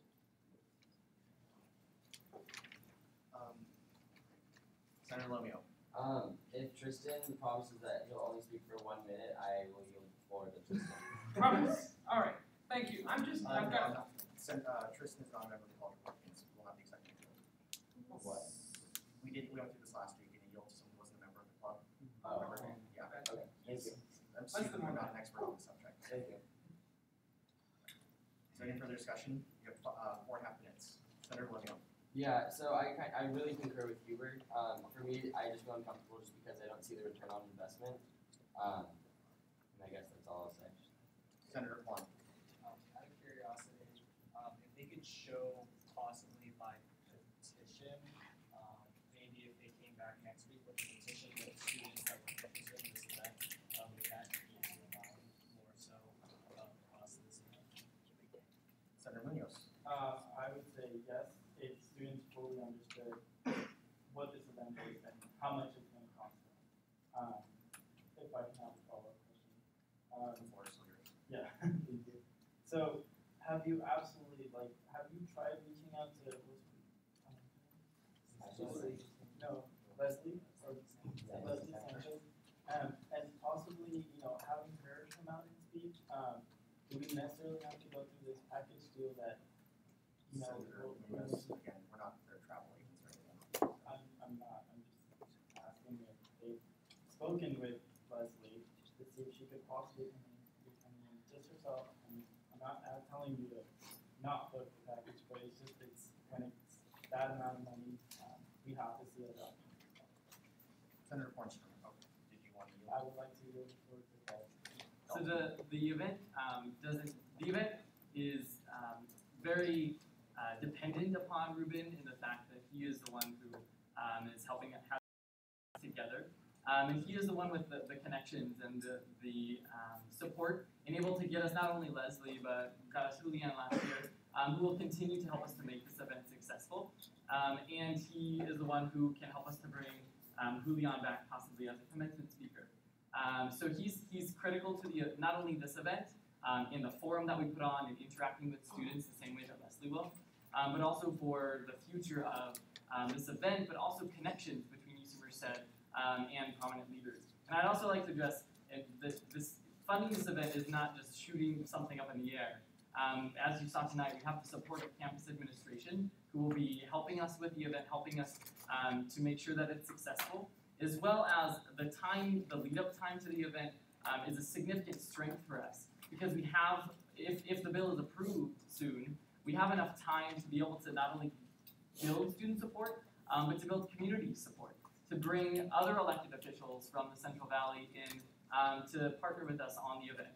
But again, we can't go out and promote this event and talk about the 2 people we're bringing without having contracts signed. It's really hard to go to a donor and say, we're having this awesome event with these 2 amazing speakers, but we can't tell you who they are, but we want you to give us your money, and we want you to come and express public support for this event. So again, it's not a shoot in the dark. It's something we've been through this before. We've learned a lot about how to make this an even more successful event. And we have a lot of partnerships like campus administration who are going to help us to make this a successful event. Just over 1 minute remains in discussion. Senator Kwan.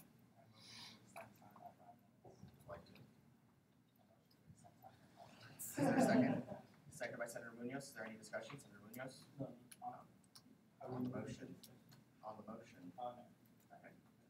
Is there no discussion on the motion? Is anybody opposed to extending time by 5 more minutes? Time has been extended by 5 minutes. Senator Munoz. Just to go off of what Dalton just said, I would just like to remind everyone that you do not need someone to bring a prominent political figure.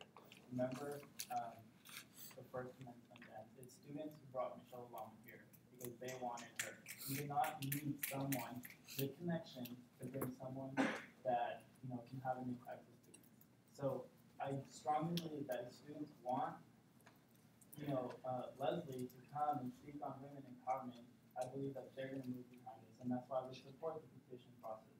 But you do not need someone that has connections to help, bring the speaker, because students have done it in the past. Is there any further discussion? Senator Carlson. I think that the real top of it isn't simply that he has the connections, but simply that he knows how to run these style of events. And it's going to look much more professional if he was being there to, either have a cross back and forth debate or question one another. We're talking about the guy who's sat down with the former President Bush, the guy who sat down with the former President of Mexico. I mean, this guy is by far probably one of the most qualified people in this line of work. And so that's why I'm more in favor of him. It's not simply his connections, it's the fact that he can make this event much more than I think any of us as college students can. As much as I love college students, and college students are, are very activist in nature, I believe, this is a man who has experience in the field who can more than likely, I'm willing to bet, make this a much more fruitful event. Senator Lomio. I think what Huber is trying to say, correct me if I'm wrong again, is that he was just trying to tell the Republican club that they have options and that they could possibly bring Ruben Navarrete, sorry, and they could also potentially bring somebody else as well, just not as a package deal. I just want to emphasize the fact that we do have options. Senator Kwan. If you recall last week, I was very against this bill. However, after hearing how much more prepared they were this week, they definitely did change my mind, and I feel that actually just pointing just a general question for the authors of this bill, if they were able to convince me otherwise within a few minutes of my time, I do feel that the negative view that of this bill by students can drastically be changed if they go out there and they talk to students and they really tell them what they plan to do. So would it be hurtful to this bill if we tabled it for 1 week to give them that time to go out and reach out to students? Senator Jones. So something we need to consider, say for collecting signatures for petitions, we can't just require one club to do it, we have to apply it all across the board. That's just the precedent that will be set. Senator Zisser. Because we always compare bills, so this is something that we want to see for such a high amount of money. Senator Jones. I'm not comparing bills, we're talking about equality all across the board. Senator Lomio. I don't know if that precedent of comparing bills and talking about previous bills is still even there because that was biased. So I think we should be able to discuss whatever we want to discuss. UCOP policy requires the content control of discussion. Therefore, apply. The content control the discussion. The content must be the content and viewpoint both must be neutral in the discussion. Okay. How does that work with our bylaws saying that we must be unbiased? It has to do with basically you on the topic at hand and not refer to things that happen under different must keep it grounded to discussion at the table on what's on the table. Is there any further discussion? If there's Senator Munoz. Point of information. What would I raise the question? Procedural question. Can this bill be tabled for like a second time? Your choices are the motion to table, which is a one-week process. You just say motion to table, or tabling indefinitely. You can technically table for a specified amount of time, but that's right. See, they just have to specify. So you have to specify. So yeah, Senator Carlson. Okay, so we're discussing tabling. What would you guys want to see in a week that would change your mind or that would sway you if in a week you're tabling? I'm not saying that I'm in agreement with it. I just want to know, like, what would, again, your brain. Senator Romero. I would like to see our constituents actually what they say. I mean, we're supposed to be the liaison of all of our constituents. And if our students feel that $29,000 of their dollars go to this event and they want to see it through, then let them. I mean, I don't think it hurts to petition it. Get a certain amount of signatures and table it for a week. That's to allow our students to voice what they say to our representatives, us. Senator Jones. One thing I hear a lot is saying, oh, we want to hear our constituents have to say that you are an elected official. You are the voice of the constituents. This bill has been on the table since last week. You can go out and say, hey, I'm your senator. This is what's on the bill. How do you feel about this? It's not necessarily just, you're the club, you want this money, you go out there and tell me the students feel. You are an elected official, and that is your job. A minute and a half to make some discussion. Senator Kwan. I'd like to extend discussion by 5 minutes. Is there a second on the motion? Senator Palaio seconds. Senator Palaio seconds. Is there discussion on extending time? Is anybody opposed to extending time by 5 minutes? Okay, we'll move to a vote. All those in favor of extending time by 5 minutes, raise your hand. Senator Kwan, Senator Palaio, Senator Gray. All those opposed? Senator Kornstrom, Senator Zisser, Senator Fitzgerald, Senator Carlson, Senator Rumor, Senator Lomio, Senator Munoz, Senator Jones. The motion fails. There is 1 minute left of discussion. Senator Rumor. It's hard to voice our opinions with constituents when there's bias on the table.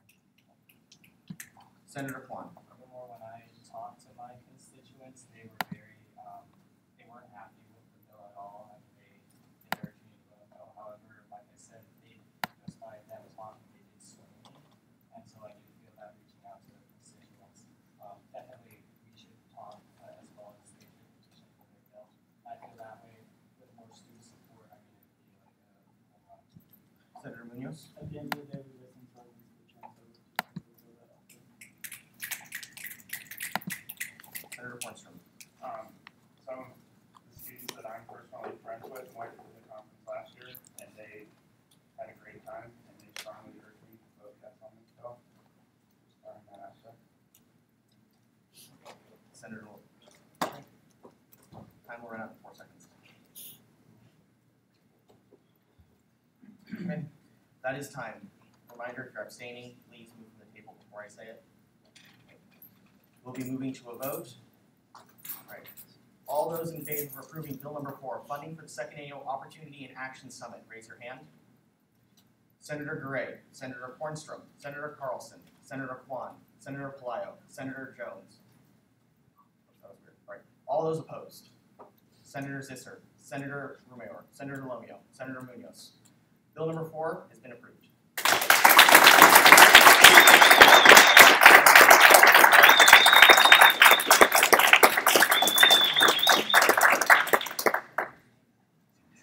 Moving to new business, presidential nomination of Desiree McLean for ASUCM Representative of the Academic Senate Task Force. Do I have a motion? Senator Kornstrom. Motion to approve the presidential nomination of Desiree McLean. Is there a second? Second by Senator Palaio. The president isn't here, so I'll give the floor to Desiree. Would you like to speak again? Hi everyone. My name is Desiree. I'm a director of academic affairs.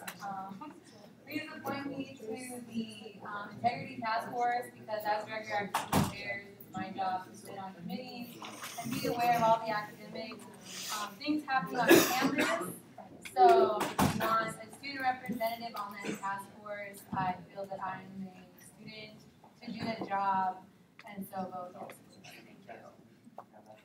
No one was cool. Are there any questions from the nominee? You got, by the way, you guys if you want to have it, you need to have the discussions again that you had last week, so they never occurred. So if you want that on the record, you have to restate it. So are there any questions for the nominee? All right, Senator Lomio. How many committees are you on? I'm on 2 committees. And Senator, are you only nominated? Sorry. Yes, I'm only nominated once tonight. Great, thank you for answering that. No problem.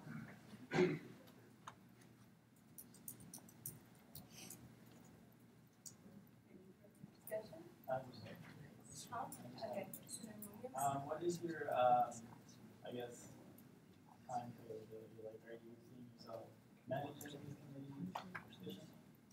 So currently, the Library Search Committee doesn't take up much time just because they are doing interviews, and I can't make those anyway because they're like 8-hour blocks on a school day, and so I don't think any senator or any elected official can make an 8-hour block on a Thursday.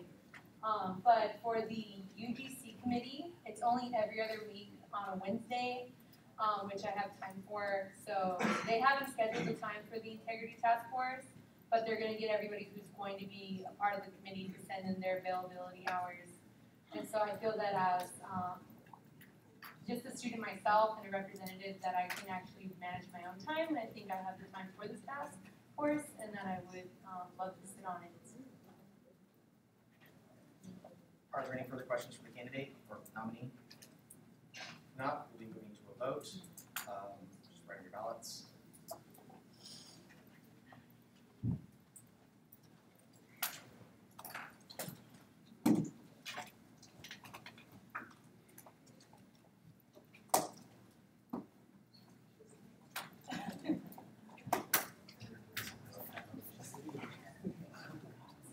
I know, but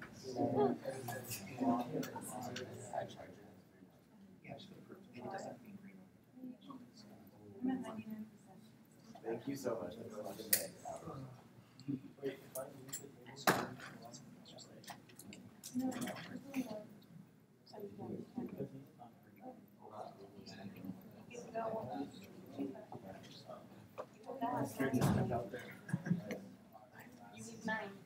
The presidential nomination of Ezra McLean has been approved.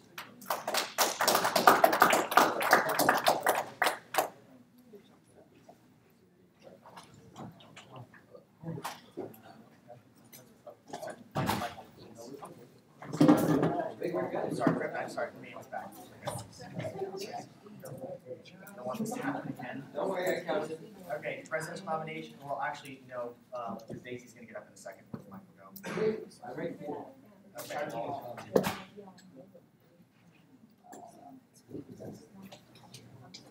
Alright, presidential nomination of Daisy Palaio as the ASUCM representative to the Committee on Academic Planning and Resource Allocation. So, is there a motion? Senator Hornstrom. Motion to approve the presidential nomination of Daisy Palaio. Is there a second? Second by Senator Rumayor. Are there any questions for the nominee? Oh, sorry. You want to introduce yourself again? Okay. So yes, I am Daisy Palaio. I'm Daisy Palaio, and I am running for the CAPR Committee on Academic Planning and Resource Allocation. Do you have any questions? Are there any questions for the nominee? If there are questions for the nominee, you may move on your slips, ballots.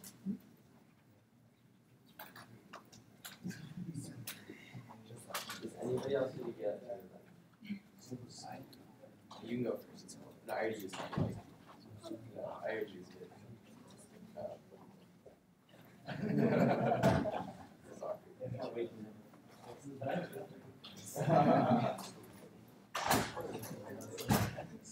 It would be so awesome if you could filibuster here. Don't say that. Would you? I would read. I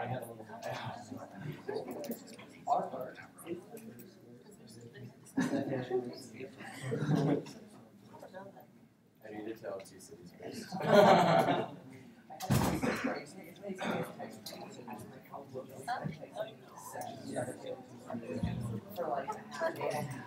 Presidential nomination is unanimously approved.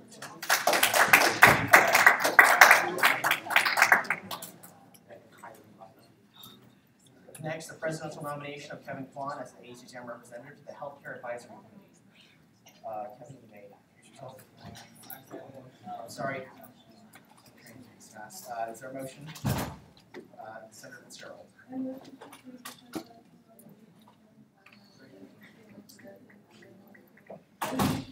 Is there a second? Second by Senator Rubio. Now you may introduce yourself. Kevin Kwan, you offered my seat last time, but I guess just for the record, my top 3 goals to make sure that the sample waiver that is online before they sign up for the waiver form is up to date and that all students can gather all the necessary information that is up to date in order to make sure that they can complete that waiver as best they can. To try and see what happens and to try and give students ample time about whether the waiver form is going to be changing and if they're not going to qualify for the new waiver form, or they will qualify for the new waiver form, depending on their healthcare status now. And lastly,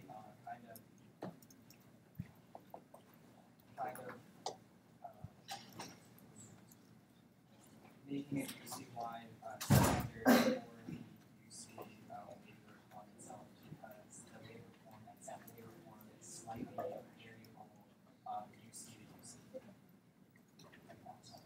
Are there any questions for the nominee? If there are no questions for the nominee, you may vote on your ballots. Senator Rubio.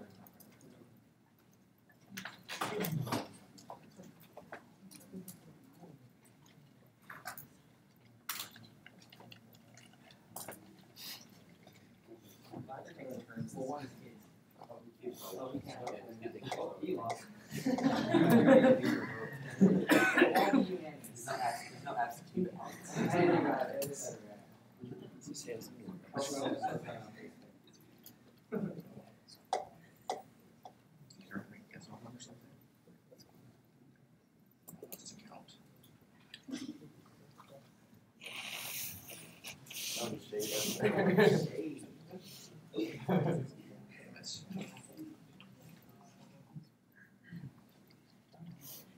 Presidential nomination is unanimously approved. Next, the presidential nomination of Dominique Jones as the ASUCM representative to the Chancellor's Committee on the Status of Women. Is there a motion? Senator Gray. Is there a second? Sorry. I thought you were that far. Go on. Four senators. All right. Senator Munoz. Second by Senator Munoz. All right. Dominique. Seconded it. Hey y'all, Dominique Jones, third year political science major. So Ivan nominated me for the ASUCM undergraduate representative for the Chancellor's Advisory Committee on the Status of Women.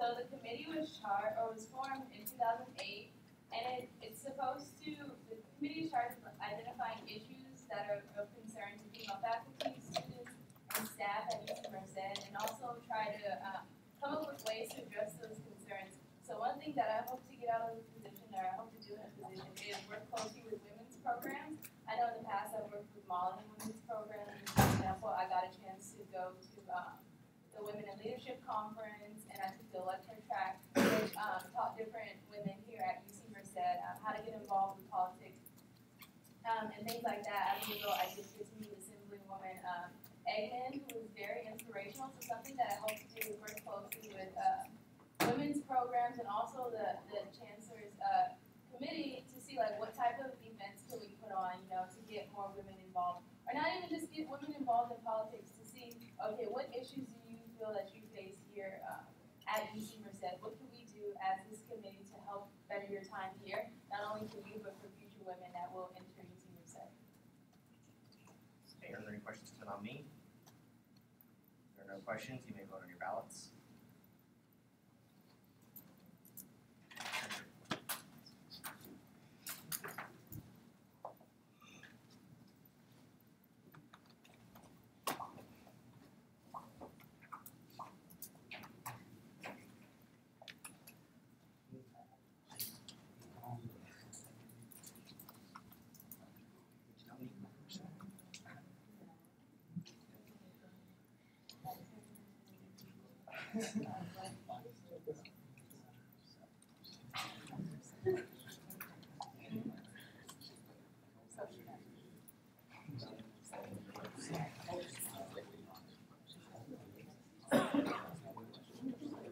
Presidential nomination is unanimously approved. Guys, English, please.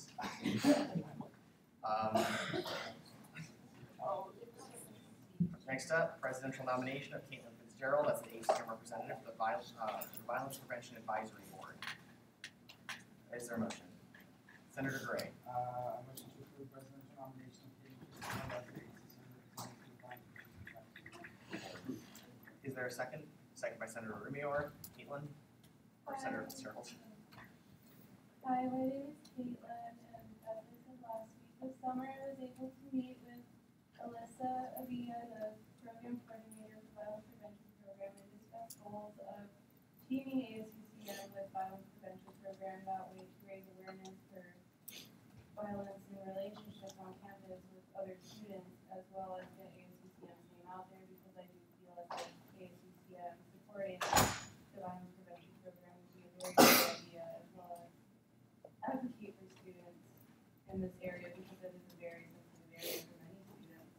And I feel working with this committee to be able to connect ASUCM with Violence Prevention Program as well as, I don't know, make more programs sponsored by ASUCM through the committee that I discussed with Ivy to raise more awareness. Are there any questions from the nominee? Senator Munoz. It's kind of a suggestion, but I'm going to phrase it in the form of a question so that I can keep it to that.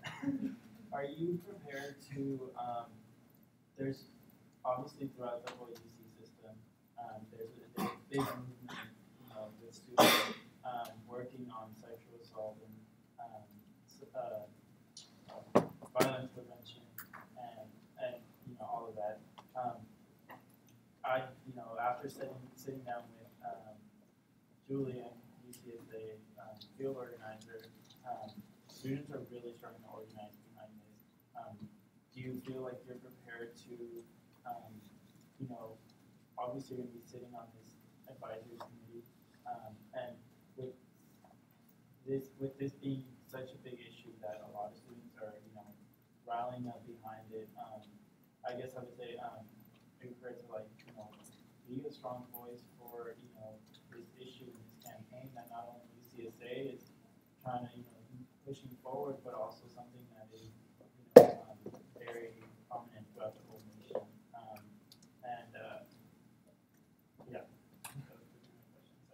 Also, there's an upward inflection at the end of it. Senator Fitzgerald. Yes, of course. It's a very sensitive subject for me, and I really want to make a difference. Are there any further questions? Senator Munoz. You said you work with violence prevention programs? I've had several meetings with Alyssa, as well as I went to UC Senate recently with their director, Meg Cody, of the shop. More questions? If there are no more questions, you can vote on your ballots.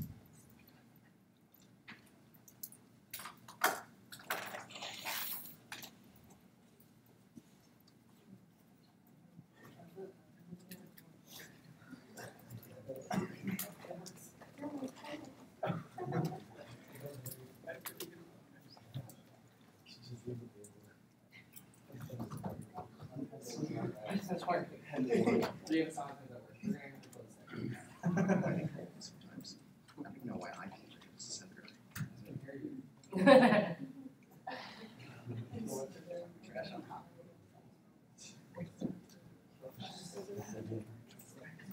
Presidential nomination is unanimously approved. We're only using one Spanish word this time, which I know that was.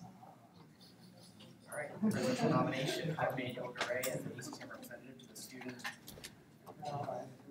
Advisory Board to the Vice Chancellor of Administration. There's a motion. Senator Juan.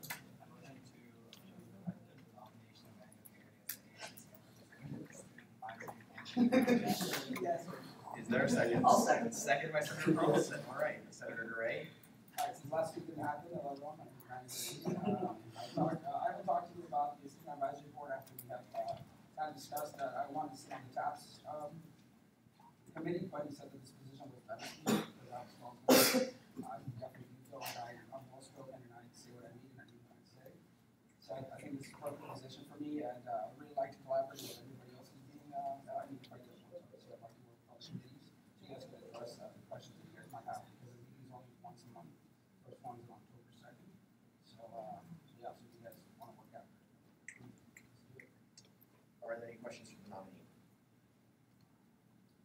If there are no more questions, we have your ballots. Has anyone written on their ballot yet? Okay, they're already voting. Right on that. Right on that. Okay, fine. Tomorrow, I'm not wearing overalls. I really joke on my phone. Oh, I didn't know your gum was on that. Right on it.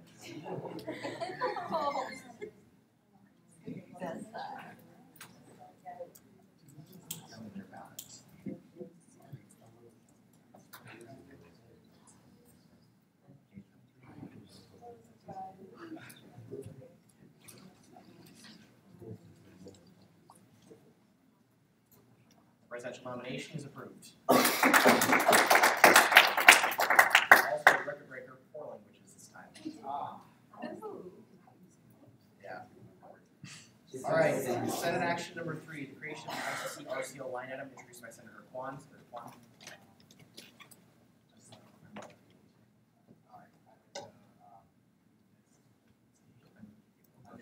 I move the table. Motion table is just 1 week. Do I have a second, Steve? Yeah. Is there a second? Second by Senator Carlson. Discussion? Yes. Why do you need Oh, no discussion? If you're laying on the table for a week, there's no debate. Okay. If you're doing it permanently. Oh, okay. All right, this one. In that case, Senate action number 3 has been tabled. Senate action number 4, the transfer of $22,220 from the ASUCM. You still need a vote. Oh, There's okay. just no debate. I got it. All right, sorry. All right, all those in favor of tabling Senate action number 3, raise your hand. Senate action number 3 has been tabled unanimously. Senate action number 4, transfer of $22,220 from the ASUCM 2014-2015 General Fund. Senator Kwan. Is there a second? Second by Senator Zisser. All those in favor of tabling? Unanimously approved. Senate action number 4 has been tabled to the next meeting. Bill number 6, the Catholic Newman Club Fellowship of Catholic University Students Conference, introduced by Senator Garay. Senator Garay.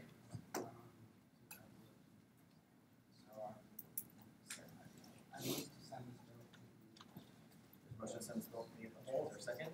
Second by Senator Rumiar. Is anybody opposed to moving bill number 6 to committee of the whole? Bill number 6 has been sent to committee of the whole. Senator Gray. There's a motion to enter committee of the whole. Is there a second? Second by Senator Hornstrom. Discussion. Senator Gray. So you guys know why we're doing this this week. After this, not much to discuss. Senator Rumiar. This is a discussion about just entering. There's no more discussion. Vote. All those in favor of moving to committee of the whole, raise your hand. Unanimous. Unanimously approved. We're moving to committee of the whole. You're entering committee of the whole. Did you send the bill to committee? Yeah, please send the service. I got that part right.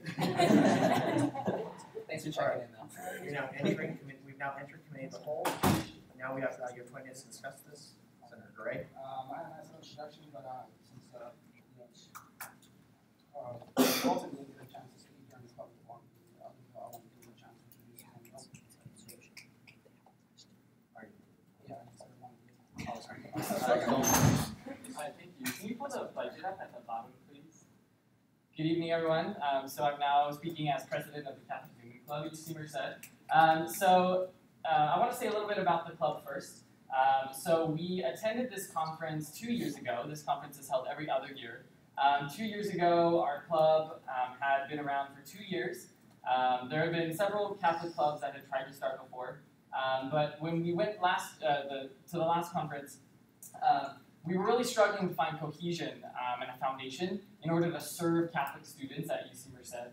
And the conference that we went to 2 years ago was in Orlando, and it was a catalyst for us to so much growth that we've seen not only in our membership and those attending our events, but in the number and quality of activities that we do on campus. I'd like to point out that our small group of students, student-run clubs, serves such an underserved population on this campus. All other UCs have actual Catholic Newman centers where they're able to serve Catholic students and students from all walks of faith, students who are interested in learning about the Catholic faith and who can benefit from the events that we have. So we are small but mighty, and we are very active. And attending this event 2 years ago was a catalyst for our leadership to learn about how to run Catholic ministry on campus and how to reach out and to serve students.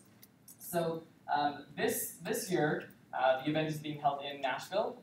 They're expecting over 8,000 Catholic University students from around the country to be there. And it's centered around this idea of seek what moves you, which is kind of the core of the weekend. There are prominent speakers, prominent national speakers on leadership, such as Pat Lencioni, who is there talking about leadership, talking about how we can get Catholic students motivated, giving them the leadership tools and knowledge that they need in order to serve students, go back and to be successful on their college campuses. So in the budget you can see, since our first bill 2 years ago, we have built support with St. Patrick's Parish. You can see that they have donated $2,755 to us. We also received another $500 donation and have fundraisers planned to raise $3,200 as well. So the amount we're asking for in the Senate is enough to cover partial airfare, so $3,864. We're planning to take 11 of our students, and again hoping that this conference, knowing that this conference will be yet another catalyst to help us grow and expand on campus. And also our engagement with the community, which is one of our goals, is becoming more engaged with the community as well through St. Patrick's Parish. And I would just like to say again, what an underserved population our small club serves on campus. At our Ash Wednesday ministry that we have, we administer ashes to over 500 students on campus. And it's a great educational opportunity in order for people to learn about the Catholic faith and to dialogue with us. People from other faiths, people from no faiths at all, in order to learn what we're all about and to celebrate the diversity within the Catholic religion. Thank you. I would just first of all like to speak in favor of kids. First of all, I'm very proud of all the money that y'all have fundraised, and I really like the idea that your club is small but mighty, but I've seen the impact that you students from bringing mass to campus to participating on Ash Wednesday. I just think that they put in a lot of work, and regardless of the size of the membership, and I really appreciate the fact that they've done fundraisers and gone out to the community to seek for their funding. So thank you for that. Senator Romero. I'm speaking in favor of this bill. UCs don't really recognize religions per se. I think sending student leaders to these leaderships is definitely crucial for these groups and organizations, so they can give leadership advice and have all this different faith. Instead of having faculty members do it, they definitely have their own means of doing it, and I definitely agree with sending 11 students to this. Senator Carlson. I'd just like a question. I'm gonna give for Dalton. How long have you guys been fundraising for? Dalton. So we've been planning for this event since the beginning of summer, so before summer, talking with St. Patrick's Parish about what kinds of support they could give us. So the finance committee of St. Patrick's Parish met over the summer and voted to give us the $2,755. And then the other fundraisers, part of that comes from participant contributions, so $300 per participant. And then fundraisers that we plan, such as a bake sale. We've also got an idea for making rosaries. We're going to hand make rosaries and sell those at the parish after some of the masses as well. Is there any further discussion? Senator Carlson? You have a motion to exit committee of the whole. Everyone make a motion to exit committee of the whole. Senator Gray? Motion to move on. Is there a second? Second by Senator Romeo. Is anybody opposed to leaving committee of the whole? All right, we love committee of the whole. We'll now be moving to a vote on bill number 6, funding for the Catholic Evening Club Fellowship of Catholic University Students Conference. All those in favor of approving bill number 6, raise your hand. Bill number 6 has been unanimously approved.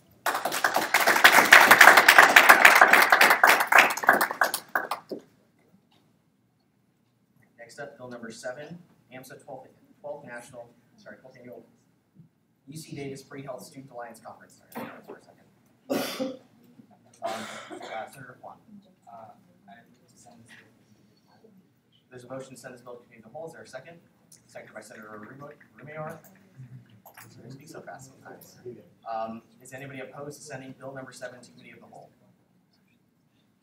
Bill number 7 has been sent to committee of the whole.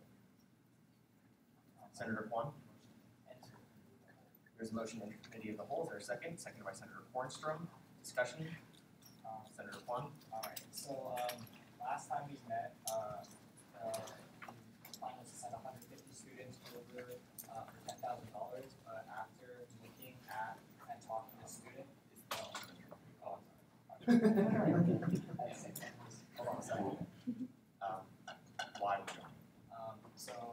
This was, we're only here doing this committee of the whole because last week, this was, actually, we put this in committee of the whole last week, but seeing as that meeting was voided, we have to do it again this week. Is there any further discussion on moving to committee of the whole? Right. All those in favor of moving to committee of the whole? Unanimously approved. We now moved into committee of the whole. Discussion. You have 20 minutes. Senator Kwan. I apologize for that, but this bill will actually come out a lot cheaper than we previously expected.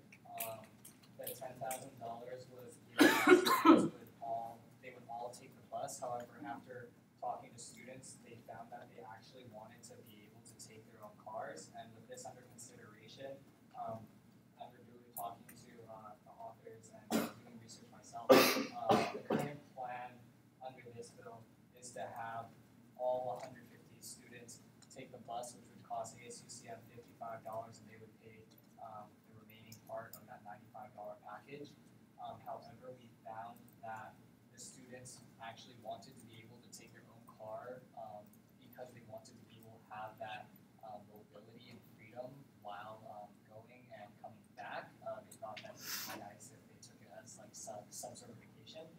So with that in mind, we gave, and after talking to Connie as well as David, we found that the pricing for the group package was $35, and discussing with the clubs and organizations, they are fine with providing their own transportation, so all the gas fees, as well as providing their own hotel and accommodations. And so instead of paying $55 for every student, we split the groups into two. So one group which would be paying, which is on the normal plan that we would be subsidizing $55 for, but the other group we would only be subsidizing $35 for, which is a difference of $20. And most of the students actually, we don't have all the students shifted over to figure out who wanted to take the car. However, as of 2 hours ago, when this document was last edited, we have 46 students that are looking to take their own vehicle and they're riding with each other and they're themselves. But those 46 students save approximately $800 as of now, with more students looking to switch over. So we will be saving a lot more money than the original estimate.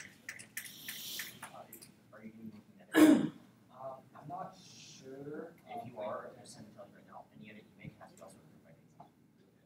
So I'm not sure. I just know that I'm not sure if the plan now is to invite more students to take the bus, which definitely means we definitely fund more than 150 students. The option is out there, and there does seem to be interest, but since there are so many students that are willing to take their own vehicles to save us a lot of money, there's a possibility of more students joining us. So I was curious if we know that that money is coming back quite soon after all the tickets are purchased, which they do plan to be purchased by Friday and at the latest next Tuesday, which is the finalized date for those tickets to be purchased. They will be theoretically, I believe, the money will be back in ASUCM's funds by that Wednesday. if it's been appropriated, it takes 75 days to come back into the general fund. But Senate can change that. Senator Carlson. Okay, so I'm pretty sure I was the only person who voted against this bill last week, but what I'm hearing right now is a lot of stuff that's reassuring me. I did look at the bill from prior years, and it seems to be much more active than in trying to find better transportation where you were staying, and it seems like you've done that. That eases a lot of my concerns. So I'm, definitely right now leaning more towards being in favor of this bill. Could you maybe give us an update also? Another big issue I had was, the spots that were just kind of open there. Is there any update on, students, being reached out and, being swayed to come along with all of these different medical groups along to the conference? Definitely. One of the biggest things that helped a lot of students figure out that they actually wanted to go was the fact that they were very unsure about the hotel accommodation. And after they kind of found that out, and not only that, students that just want to take their own cars, we found housing on campus at the conference for a whopping $7, and they get most of that money back. There's $1.18 processing fee, so they get to stay for 2 nights, and that seems to have greatly increased the number of students that are going. Senator Lomio. So I'm the complete opposite of Senator Carlson. He voted no and is going to vote yes now, and I'm voting yes, and I feel like I want to vote no. Because you kind of said that some of these students feel like they're going on a vacation. How can you be reassured that they're actually going to go to this conference? Senator Juan. So part of from what I understand, it wasn't so much as a vacation, but our organizations here, AMSA, Vitals and Epsilon, Pre-Pharmacy, Pre-Dental, it's their sister chapters at the school, and AMSA conference is not only a conference, but it's also a catalyst. So there's so from what I understood from a lot of the organizations, the reason why they wanted to take their own car was that after the AMSA event ends at that 8 o'clock margin on the first day, and also that 8 o'clock margin on the second day, was that those the UC Davis chapters of those organizations are hosting their own kind of mixers, which are for their UC-wide other chapters. And the reason why they wanted to take their own vehicles was because by utilizing the bus will only take them to the hotel, and that bus does not make constant to and backs from the hotel to the campus. So they wanted to be able to attend those events with the other chapter, and that's the biggest reason they wanted to take their car. So it is kind of like they are going for the AMSA conference, but there's also that addition of they also want to go and attend a social or some sort of mixer with other sister chapters. Senator Lomio. Okay, I'm just going to try to leave out the word holiday or vacation. Yeah. Senator Carlson. I mean, I think that was probably just a poor choice of word to education. I don't believe that these guys are going to go and just not attend the conference in the first place. And, in my personal experience, when I've gone with groups or organizations, as opposed to taking a bus and you're able to take your own car, allows you more flexibility. You're able to go between different points. The conference isn't going to be 24 hours. It's going to probably start, 9 o'clock, say it ends at 7. You want to go get lunch somewhere else, not in a hotel. You want to go get dinner somewhere nice. You want to go hang out with their chapters. I think that's totally fine. It doesn't make me think that they're not going to go and attend a conference that they were to in the first place. there any further discussion? If there's no more discussion, we need a motion to exit committee of the whole. Senator Rumayor. I motion to exit committee of the whole. Is there a second? Second by Senator Lomio. Is anybody opposed to leaving committee of the whole? We have now left committee of the whole. We move into a vote. All those in favor of approving bill number 7, the ASUCM 12th Annual National UC Davis Pre-Health Student Alliance Conference. All those in favor, raise your hand. Right. Bill number 7 has been unanimously approved.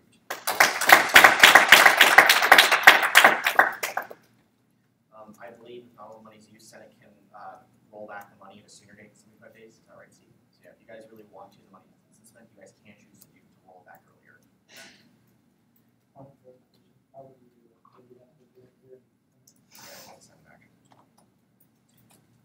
Bill number 8, Chi Alpha Fall Retreat. Senator Jones. Motion to send bill number 8 to committee of the whole. There's a motion to send bill number 8 to committee of the whole. Is there a second? Second by Senator Rumayor. Anybody opposed to bill number 8 going to committee of the whole? Bill number 8 has been sent to committee of the whole. Senator Jones. Motion to There's a motion to enter committee of the whole. Is there a second? Second by Senator Lundstrom. Discussion on entering committee of the whole. Senator Jones. As most of these bills that are entering committee of the whole is what's sent in on time, sent through the committee process, but because last week's meeting was invalidated, it needs to be approved now to make sure that they still have enough time to get their money process through OSF. Is there any further discussion? All those in favor of entering committee of the whole, raise your hand. Unanimously approved and are entering committee of the whole. You have 20 minutes to discuss the bill.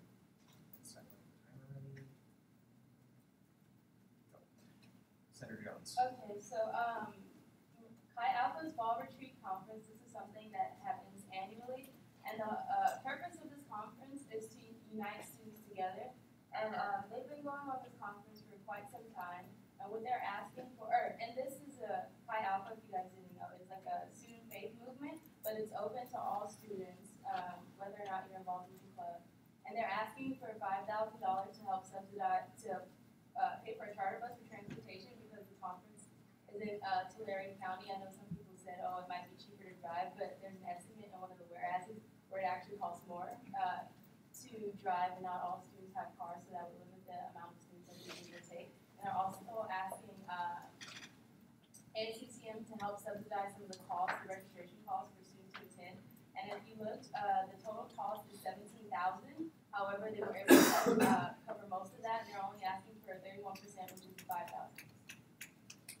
Senator Lomio. One clarification, do you need a table on a bill, or is that just to make it easier for the senators? Because when we were going over this in committee, we kind of just mentioned that there wasn't a table. Senator Jones. It's not mentioned. Any further discussion? Senator Rumayor. There's a motion to exit committee of the whole. Is there a second? Seconded by Senator Lomio. Is anybody opposed to leaving committee of the whole? All right. We now exit committee of the whole. Now we moving to approval of bill. To vote. Is anybody opposed to approving bill number 8, Chi Alpha's Fall? Sorry, no. All in favor of approving bill number 8, Chi Alpha's Fall Retreat, raise your hand. Bill number 8 is unanimously approved.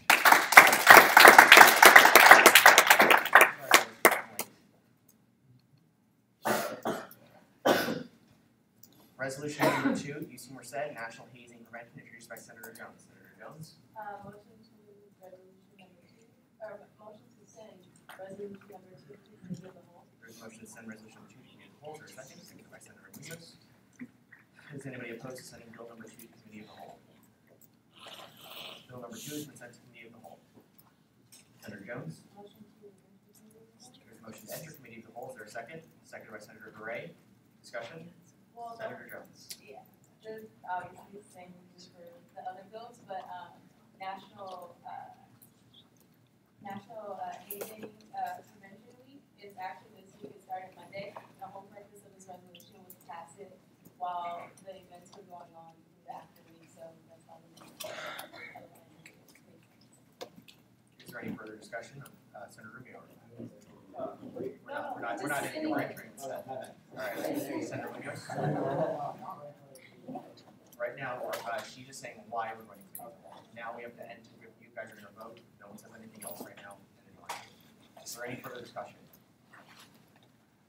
All right, all those in favor of entering committee of the whole?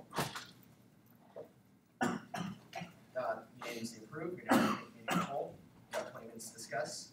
Right now, Senator Jones. Okay, so National Hazing Prevention Week is an official week of action that takes place during September 22nd through the 26th. And so the whole purpose of the week is to empower people to prevent hazing by providing education and resources and building partnerships with others. And in this resolution, it states that, formally states that us as an associated student, that we advocate for a National Hazing Prevention Week, and that we also encourage the UC Merced community to get involved with students, faculty, and staff, and also talks about what hazing is as defined by the UC and as defined by the state, and also even as, like Steve was saying, there is no gray area, meaning even if someone does consent to hazing, does not mean that it does not constitute hazing. And in there, it also includes tabling events for National Hazing Prevention Week, and also includes the different events that they've been going on. So hopefully you all get a chance to go to one this week. We have 2 more days, 2 more opportunities to do that. Discussion, Senator Munoz. Yeah, so I do have one concern, and it's that they were doing. I would just say that I would really hope that we, as senators, can hopefully like do a video, and through the video, maybe we can talk to our director of communications. But it's not a video as simple as like, I, senator, or whatever it is, support, national hazing prevention week and stuff. I would just yeah. Other than that, I love it. Is there any further discussion, Senator Rumayor? There's a motion to exit committee of the whole. Is there a second? Second by Senator Gray. Is anybody opposed to exiting committee of the whole? No one is opposed to exiting committee of the whole. We've now exited committee of the whole. Sorry. All those in favor of approving resolution number 2, UC Hazing Prevention, raise your hand. Resolution number 2 is unanimously approved.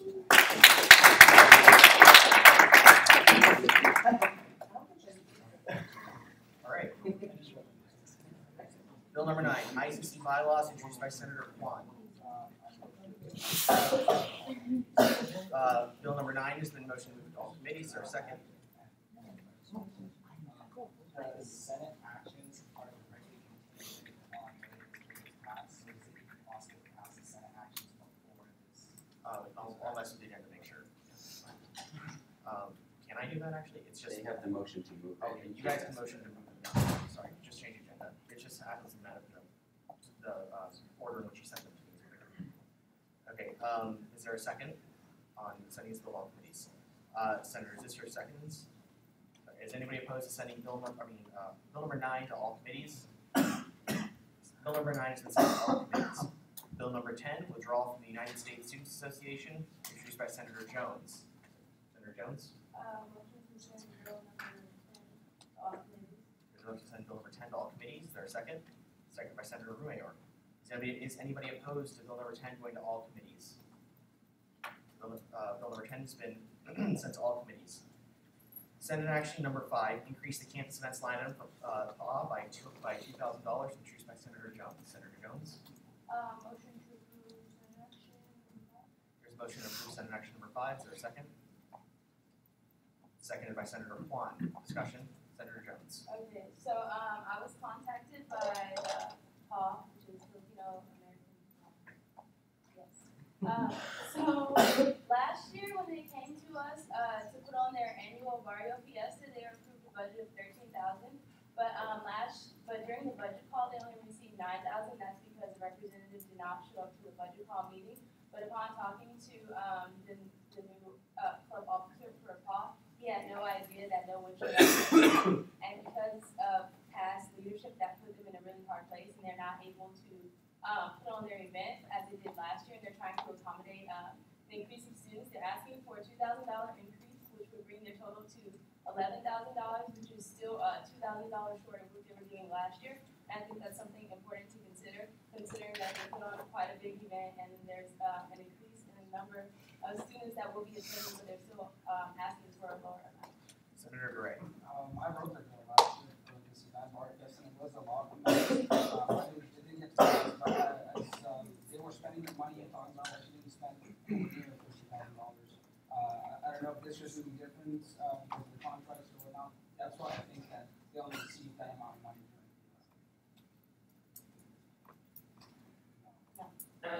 Senator Romeo. I can attest to what Dominique Jones is saying. I've spoken to many members of their clubs, and they feel really disadvantaged by the actions of their old members and leaders, and they personally told me that they do need this money.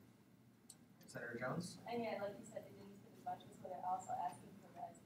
And then the only reason they got the 9,000 is because that's not the proposal that they sent in, but none of their past leadership actually showed up to advocate for the budget. Is there any further discussion on Senate action? If there's no more discussion, we'll be moving to a vote.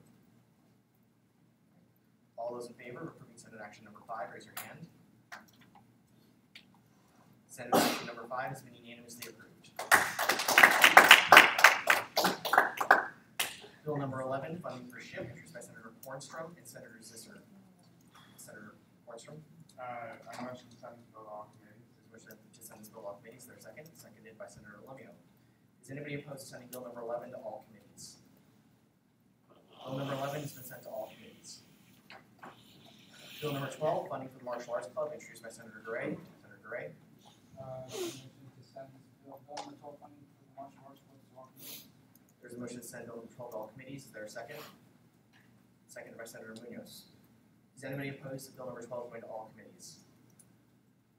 Bill number 12 has been sent to all committees. Resolution number 3, support for the creation of a Reserve Officer Training Corps, introduced by Senator Gray. Senator Gray. Send resolution number 3 to all committees. There's a motion to send bill number 3 to all committees. Is there a second? Seconded by Senator Kornstrom. Is anybody opposed to bill number 3 going to all committees? Bill number 3 has been sent to all committees. Announcements. That was fast.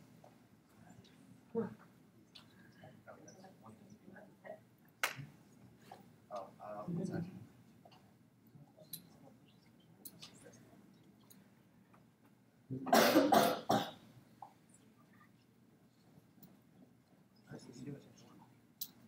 Senator Munoz?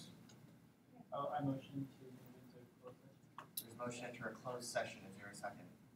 Seconded by Senator Gray. Is there discussion on that? Right. Is there any discussion on moving to a closed session? Okay. All those in favor of moving to a closed session?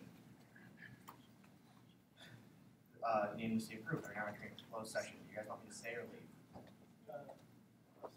Okay. Can everyone step outside, please? Awesome.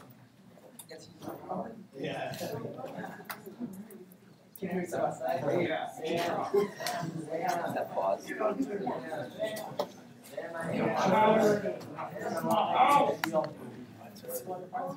No pressure to keep her, come on. I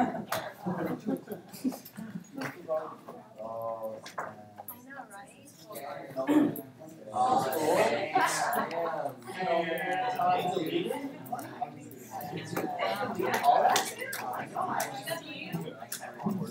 What? Did they break it? No. So there's a row here, so there's 41 minutes left. That's 41. We've had the live feed on YouTube, right? No. Yeah. Yeah, we have a live feed on YouTube. And then has been recording. I mean, like, we already checked everything. All right. Are the reporters back on? No. Okay. All right. Announcements. Senator Jones. All right, so now that we have passed the National Hazing Prevention Week resolution, I hope that everyone gets involved. I've been seeing them out there, like they had to, like riding and taking a pledge not to haze. So the remaining events, Thursday and Friday, they'll be tabling from 11 to 2, the usual outside like OSL. And on Thursday, 11 to 12 in the Bobcat layer, they have the no gray area, which talks about like obviously there's no gray area during hazing. Like even if someone does consent to being hazed, that does not mean that it's not hazing. And then they have Enough is Enough, which is a short film and discussion in the Bobcat layer from 5 to 7 p.m. That's Thursday. And Friday they'll be tabling again 11 to 2, and then they'll be showing the Bobcats against hazing video screening from 2 to 3. gets out there and they participate in that. Are there any further announcements? Senator Romeo. I just want to remind everybody that SC is having its 6th annual talent show October 2nd, which is a Wednesday. Hopefully we can get out of setting it earlier. Oh, October 1st, sorry, Wednesday, October 1st. What's still Wednesday though. If you still want to sign up, the prizes are $150 for first place, $100 for second, and $50 for third. You can do it in front of the library. Are there any further announcements? Senator Romeo. So we had our blood source, or my blood source event. We had around 150 students, 160 students. That's the most we've ever had at UC Merced. So we approximately saved almost 500 lives in that one day. So thank you everyone that participated, and if you pulled the prize, thank you. Any further announcements? Yeah, I have two. Did you want me to bring up the voter reg? Okay. Okay. Alright, okay. Just kidding. One first announcement, there's actually a really cool screening of movies tomorrow in Equality for All. So, I believe it's at 7 to 9. 7 to 9, haven't set the year. Second announcement is regarding voter rights, and we can talk more about it. But remember, we have office hours, so we can, let's find creative ways to use our office hours at the same time, but at the same time be productive and all to its money. Senator Mayo? Follow that real quick. So with the voter registration, we should be able to table or have our office hours at the voter registration to promote people to vote.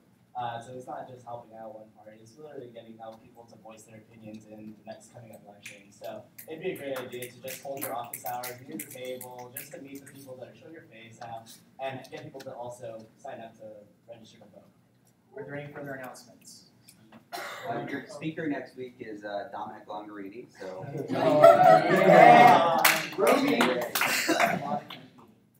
Senator Munoz. Voter reg is actually, there's the Democrats on campus and the election office are going to be tabling from here to October 20th. Yes. Yep. Yes, October 20th from 10 a.m. to 2. So 5 o'clock. So anytime you have time, just stop by. They really appreciate your help. And also, students actually look for ASUCM senators. I had a student who came in looking at I just happened to be there, and she was actually looking for some funding to attend a conference, and they're looking for us. We just need to put ourselves out there. Right, are there any further announcements? If there are no more announcements, we're going to adjournment. Senator Munoz.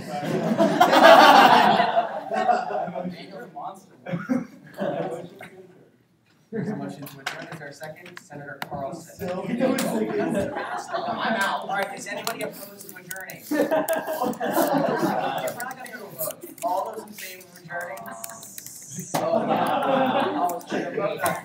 Approved. You're out.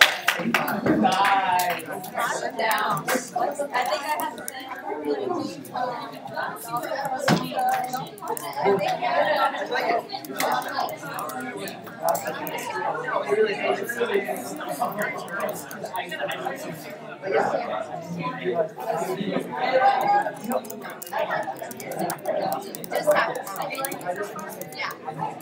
I have to say.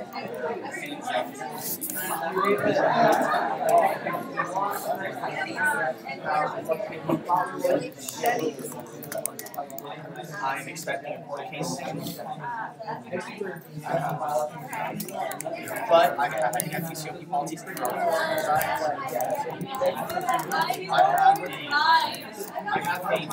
a lab